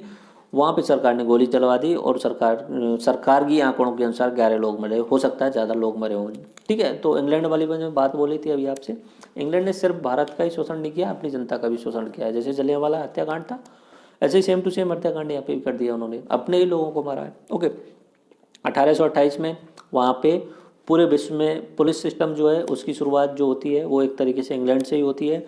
तो first modern police force Bobby's की शुरुआत होती। पहले सेना होती थी देश की रक्षा के लिए, पुलिस सिस्टम नहीं होता था, कानून व्यवस्था बनाने का वैसा कोई सिस्टम नहीं होता था। 1828 में इनकी जो फैक्ट्रीज हैं इनकी रक्षा के लिए पुलिस सिस्टम लाया जाता है। तो बॉबीज की शुरुआत होती है इंग्लैंड के अंदर, ठीक है। और कामगारों की जो स्थिति है उसे सुधारने के लिए सैडलर कमीशन की शुरुआत हुई 1832 में, कमीशन बनाया। 1833 में उन्होंने रिपोर्ट दी तो इसने बोला कि बहुत अच्छे तरीके से इसमें सुधार करना जरूरी है, फैक्ट्रियों के लिए, फैक्ट्रियों में शोषण हो रहा है तो सुधार किया जाए। ओके, उसके बाद में वेरियस फैक्ट्री एक्ट आए सैडलर कमीशन की अनुशंसा पर, ठीक है, 9 एक्ट आए। उसके बाद में 1832 में रिफॉर्म बिल ऑफ 1872, तो इसमें क्या हुआ, मिडिल क्लास के जो फैक्ट्री ओनर्स की जो डिमांड थी वोटिंग राइट्स को मान लिया गया और 20% पुरुषों को मत का अधिकार दे दिया गया। 1828 में पीपल्स चार्टर एक्ट आया और लार्ज स्केल पे रिफॉर्म किए गए। यूनियन कम्युनिज्म स्टार्ट हो चुका था और यहाँ पे ग्लोबलाइजेशन की शुरुआत हो गई, ठीक है। तो ये लेक्चर थोड़ा ज़्यादा बड़ा हो रहा है। अब बात करते हैं अगला पॉइंट। अब तक औद्योगिक क्रांति के चरण, 4 चरण बताए थे। पहला चरण देखते हैं। पहला चरण क्या था, 1750 ईस्वी के बाद में ब्रिटेन में हुआ था। इस लेक्चर में हमने जो पढ़ा था वो पहला ही चरण था औद्योगिक क्रांति का, ठीक है। इसमें क्या हुआ, तकनीकी, सामाजिक, आर्थिक और सामाजिक क्षेत्रों में बड़ा बदलाव हुआ। वस्त्र उद्योगों के मशीनीकरण से औद्योगिक क्रांति की शुरुआत हुई थी। जल और वाष्प की शक्ति से संचालित इंजन का विकास हुआ। ओके, इसके पॉजिटिव प्रभाव क्या रहे थे, उत्पादन में असाधारण वृद्धि हुई थी, शहरीकरण हुआ था, बैंकिंग विकास हुआ था और मुक्त व्यापार को बढ़ावा मिला, यानी फ्री ट्रेड का मतलब आपको रोकना नहीं है सरकार को, लेट देम भी, उन्हें जो करना है वो करने दो व्यापारियों को। ओके, नेगेटिव प्रभाव क्या रहे, आर्थिक असंतुलन हुआ, कुटीर उद्योगों का खात्मा हुआ। आर्थिक असंतुलन कैसे कि पूंजीपति वर्ग पैसे वाले होते जा रहे थे, गरीब होते जा रहे थे। ओके, जनसंख्या वृद्धि हुई, नए सामाजिक वर्गों का उदय हुआ और नैतिक मूल्यों में गिरावट हुई। ये प्रथम औद्योगिक क्रांति थी। दूसरी औद्योगिक क्रांति, बिजली व रेलवे के इस्तेमाल पर जोर दिया, ठीक है। उसके बाद में बिजली चालित कारखाने, उत्पादन में भारी मात्रा में वृद्धि हुई। और दूसरी औद्योगिक क्रांति को फील किसने किया, यूएसए ने और जापान ने सर्वाधिक तेज गति से विकास किया इस क्रांति के समय। ओके, तीसरी औद्योगिक क्रांति 1990 के बाद में हुई है, ठीक है। इसे डिजिटल औद्योगिक क्रांति बोल सकते हैं, डिजिटल। दूसरी वाली जो थी वो एक तरीके से बोल सकते हैं बिजली वाली, बिजली को इस तरीके से बोल सकते हैं ऑयल एंड इलेक्ट्रिसिटी क्रांति जिसे बोल सकते हैं। ओके, तीसरी औद्योगिक क्रांति में क्या हुआ, कंप्यूटर और सूचना के साथ साथ में संचार क्रांति से जुड़ी प्रौद्योगिकी का विकास हुआ। ओके, मोबाइल एवं डाटा ट्रांसमीटर इंटरनेट का विकास हुआ, दुनिया ग्लोबल गांव में बदल गई। ठीक है, ये तीसरी क्रांति हुई 1990 के बाद में, जिसमें इंडिया ने भी बहुत सक्रिय भूमिका निभाई। भारत पहली और दूसरी औद्योगिक क्रांति के समय पे गुलाम था, भारत में वो क्रांतियाँ सफल नहीं हो पाई। ठीक है, आज़ादी के बाद में जवाहरलाल नेहरू जी के द्वारा कोशिश की गई थी कि हम पंचवर्षीय योजना के द्वारा भारत का औद्योगिकरण कर सकें, लेकिन भारत में नहीं हो पाया। उसके अलग अलग कारण थे, ठीक है, वो यहाँ पे डिस्कस नहीं कर सकते। चौथी औद्योगिक क्रांति जो है वो अभी शुरुआत हुई है उसकी। ठीक है, इसकी शुरुआत जर्मनी से मानी जा रही है कि जर्मनी ने इसकी शुरुआत की है। इसमें किस किस चीज़ों पे जो ध्यान दिया जाएगा, आर्टिफिशियल इंटेलिजेंट पे, इंटरनेट ऑफ थिंग्स पे, big and high speed data transmission पे, बिग डाटा एनालिसिस पे, ब्लॉकचेन पे, मशीन लर्निंग पे। तो ये सब जो है थोड़ा सा आपको अटपटे लग रहे होंगे, कोशिश करता हूँ समझाने की। एआई, आर्टिफिशियल इंटेलिजेंट, यानी कृत्रिम बुद्धिमत्ता। ऐसा रोबोट बना दीजिए जो मनुष्य के जैसा है, तो कृत्रिम, लेकिन उसके अंदर बुद्धिमत्ता इस तरीके से डेवलप करने की कोशिश की गई है कि वो मनुष्य के जैसा है। एक रोबोट बना दिया, वो उससे आप बात भी कर सकते हो, उसके साथ इमोशंस भी शेयर कर सकते हो। तो ये हुआ आर्टिफिशियल इंटेलिजेंस, कि ऐसी मशीन्स बनाइए जो खुद से सोचने की कोशिश करें। ऐसी जैसे कि कार बना दी, गूगल कार बना दी, ठीक है, वो आर्टिफिशियल इंटेलिजेंस का एग्जांपल है। गूगल कार में आप बैठ जाइए, आपको कुछ भी नहीं करना है, आप पीछे बैठ जाइए, गाड़ी अपने आप चलेगी, ऑटोमेटिक चलेगी, क्योंकि वो आर्टिफिशियल इंटेलिजेंट का यूज़ कर रही है। ओके, उसमें ऐसा सिस्टम बना दिया गया है जो उसमें खुद की कृत्रिम बुद्धिमत्ता का उपयोग कर रही है। इंटरनेट ऑफ द थिंग, यानी जितनी भी चीज़ें हैं, मोबाइल, टीवी, पंखा, आपका बल्ब, उसके अलावा स्विच, आपका डोर जो गेट होता है, वो सारा का सारा इंटरनेट से कनेक्ट हो गया है। जो लॉक है वो सारा का सारा वो इंटरनेट से कनेक्ट हो गया है। वो आपके हाथ में एक डिवाइस है, उससे आप सब चीज़ों को कनेक्ट कर सकते हो। डिवाइस की भी ज़रूरत नहीं है, आपकी वॉइस रिकॉग्नाइज से कनेक्ट किया जा सकता है। तो सारी की सारी चीज़ों को इंटरनेट से जोड़ दो, ये होता है इंटरनेट ऑफ द थिंग। हर चीज़ आपकी जो भी जिसके अंदर बैटरी है और जो इंटरनेट कनेक्ट हो सकती है, उस सबको आप इंटरनेट से जोड़ दीजिए। यानी आप जागते हो तो आपकी घड़ी जो है वो इंटरनेट से जुड़ी हुई है। जागने के बाद में आप इस तरीके से आप वहाँ जाते हो बाथरूम में नहाने के लिए, तो आपकी गेट खोलते ही आप वो उसको सेंस हो जाएगा कि आपने गेट खोल दिया है। तो उसके बाद में वहाँ पे जो आपका नहाने के लिए बाथरूम है उसमें ऑटोमेटिक सिस्टम हो जाएगा। वो इंटरनेट ऑफ द थिंग्स है, वो सारी चीज़ें एक दूसरे से कनेक्टेड हैं। चलो यहाँ पे नहीं, कभी ये पूरा इंटरनेट ऑफ थिंग्स पे पूरा लेक्चर बनाएंगे। तो बस ये आप याद करने की कोशिश कर लेना, ये पॉइंट याद कर लेना, बिग डाटा एनालिसिस वगैरह। ओके, क्योंकि ये लेक्चर काफ़ी बड़ा हो चुका है और अब मैं ज़्यादा इसे मैं नहीं समझा सकता, तो कभी आगे देखेंगे। ओके, अगला देखते हैं, भारत में औद्योगिक क्रांति कैसे हुई। देखो, द्वितीय औद्योगिक क्रांति के समय भारत गुलाम था, इसलिए भारत को सिर्फ नुकसान हुआ, घरेलू उद्योग धंधे नष्ट हो गए थे। फिर भी देख लेते हैं भारत में कुछ उद्योग धंधे कैसे हुए थे। 1853-54 में भारत में रेल और डाक की शुरुआत हो गई। 1854 में बम्बई में पहली कपड़ा मिल लगी। 1907 में पहला इस्पात उद्योग, ठीक है, स्टील उद्योग लगा जमशेदपुर में। 1932 में चीनी मिलों की स्थापना हो गई थी भारत में। आज़ादी के बाद में 1951 में औद्योगिक लाइसेंसिंग व्यवस्था शुरुआत हो गई, जिसे लाइसेंस योग्य बोला जाता है, ठीक है। और 1956 में औद्योगिक नीति लेके आए थे जवाहरलाल नेहरू जी। कोशिश की थी कि उद्योग धंधों का विकास हो सके, लेकिन क्या है, लाल फीताशाही में दबके रह गए। और जिसे लाइसेंस राज बोला जाता है कि हर चीज़ के लिए जाओ और सरकार से लाइसेंस लेके आओ। तो जो नए नए व्यापारी थे, जो उद्योग धंधा शुरू करना चाह रहे थे, उस लाइसेंस राज में फंस के नए नए उद्योग नहीं खोल पाए थे, ठीक है। तो यहाँ पे भारत में औद्योगिकरण नहीं हो पाया था सही ढंग से।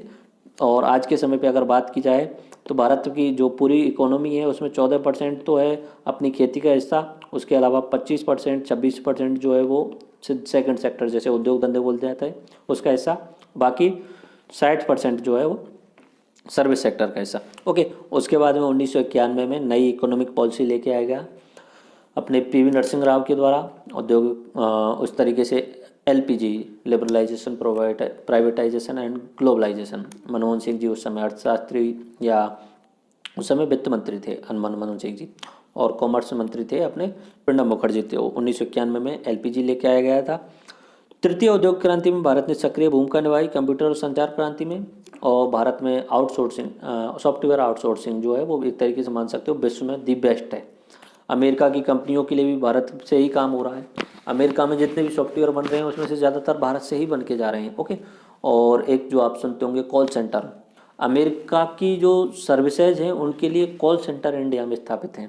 यानी एप्पल में कोई खराबी आ जाती है, अमेरिका का कोई व्यक्ति, उसके पास में एप्पल का आईफोन है, उसमें कुछ समझ में नहीं आ रहा है, तो वो जब कॉल सेंटर में कॉल करेगा तो अमेरिका नहीं जाएगा, वो कॉल इंडिया के कॉल सेंटर में आएगा और यहाँ पे पूरे इंग्लिश बोलने वाले और एप्पल की उन चीज़ों को समझने वाले कॉल सेंटर स्थापित हैं और वो उनको समझाएंगे। ठीक है, तो तीसरी औद्योगिक क्रांति में भारत ने सक्रिय भूमिका निभाई थी और औद्योगिक क्रांति 4 जो आ गई है, भारत में शुरुआत हो रही है उसकी, जो जर्मनी से शुरुआत हुई है, भारत भी उसमें लीडिंग भूमिका निभाने के लिए तैयार है। ओके, मुंबई में इसके लिए centre for the fourth industrial revolution की स्थापना की जा चुकी है और IR 4.0 जो है भारत के लिए, उसमें संभावना क्या क्या है, AI में और IoT इसका फायदा होगा, गरीबी कम करने में, किसानों का जीवन सुधारने में, दिव्यांगों को जीवन आसान बनाने में, क्योंकि जब IoT आ जाएगा, AI आ जाएगा तो दिव्यांगों के लिए बहुत ज़्यादा आसानी हो जाएगी।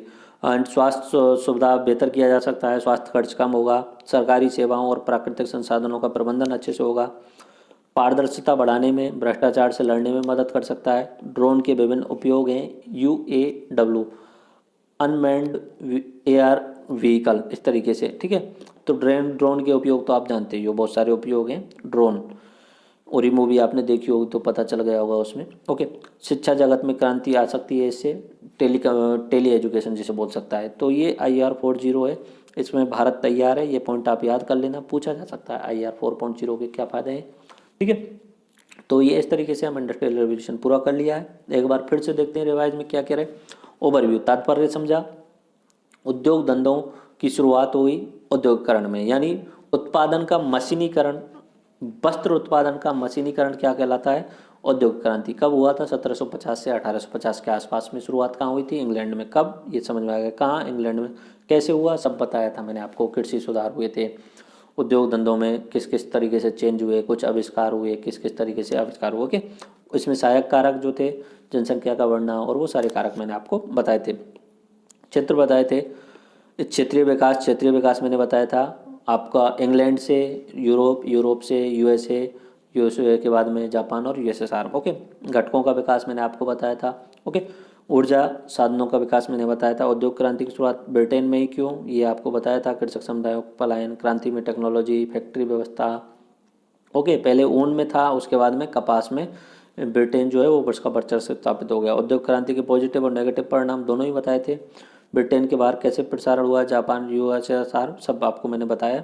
औद्योगिक क्रांति के अलग अलग चरण बताएं, प्रथम चरण, द्वितीय, तृतीय और फोर्थ चरण। ओके, भारत में औद्योगिक क्रांति IR 4.0 का भविष्य मैंने आपको बता दिया। ठीक है, ये मैंने आपको रिवीजन करा दिया है। वर्ल्ड हिस्ट्री लेक्चर सीरीज का ये लेक्चर नंबर 4 था, इंडस्ट्रियल रेवोल्यूशन। ठीक है, आई होप आपको पूरा लेक्चर समझ में आ गया होगा। थोड़ा सा लास्ट में फास्ट हो गया, ठीक, कारण ये है कि मैं थोड़ा सा ऐसा हो जाता है, एक लंबे समय तक पढ़ाते पढ़ाते आपको लगता है कि हाँ जल्दी से कवर कराया जाए। ओके, बाकी इस लेक्चर का आपको PDF डाउनलोड करना है तो नीचे डिस्क्रिप्शन में आपको यूडेमी का लिंक मिल जाएगा, वहाँ पे पूरे लेक्चर मैंने डिज़ाइन किए हुए सही ढंग से, कोर्स बनाया हुआ है। और बाकी कोर्स अगर आपको देखने हैं तो यूडेमी के इस लिंक पर जाकर आप देख सकते हैं। ठीक है, तो यूडेमी पे आपको वीडियो लेक्चर मिल जाएंगे, आंसर्स मिल जाएंगे, आंसर राइटिंग प्रैक्टिस मिल जाएगी, PDF मिल जाएगी और डाउनलोडेबल रिसोर्स मिल जाएगा। ओके, आई थिंक आपको पूरा इंडस्ट्रियल रेवोल्यूशन समझ में आ गया होगा। एंड अभी मैं आपसे नेक्स्ट लेक्चर में मिलूंगा। जो नेक्स्ट लेक्चर होगा वो होगा उपनिवेशवाद एवं साम्राज्यवाद। ठीक है, राम राम सा, धन्यवाद, जय हिंद।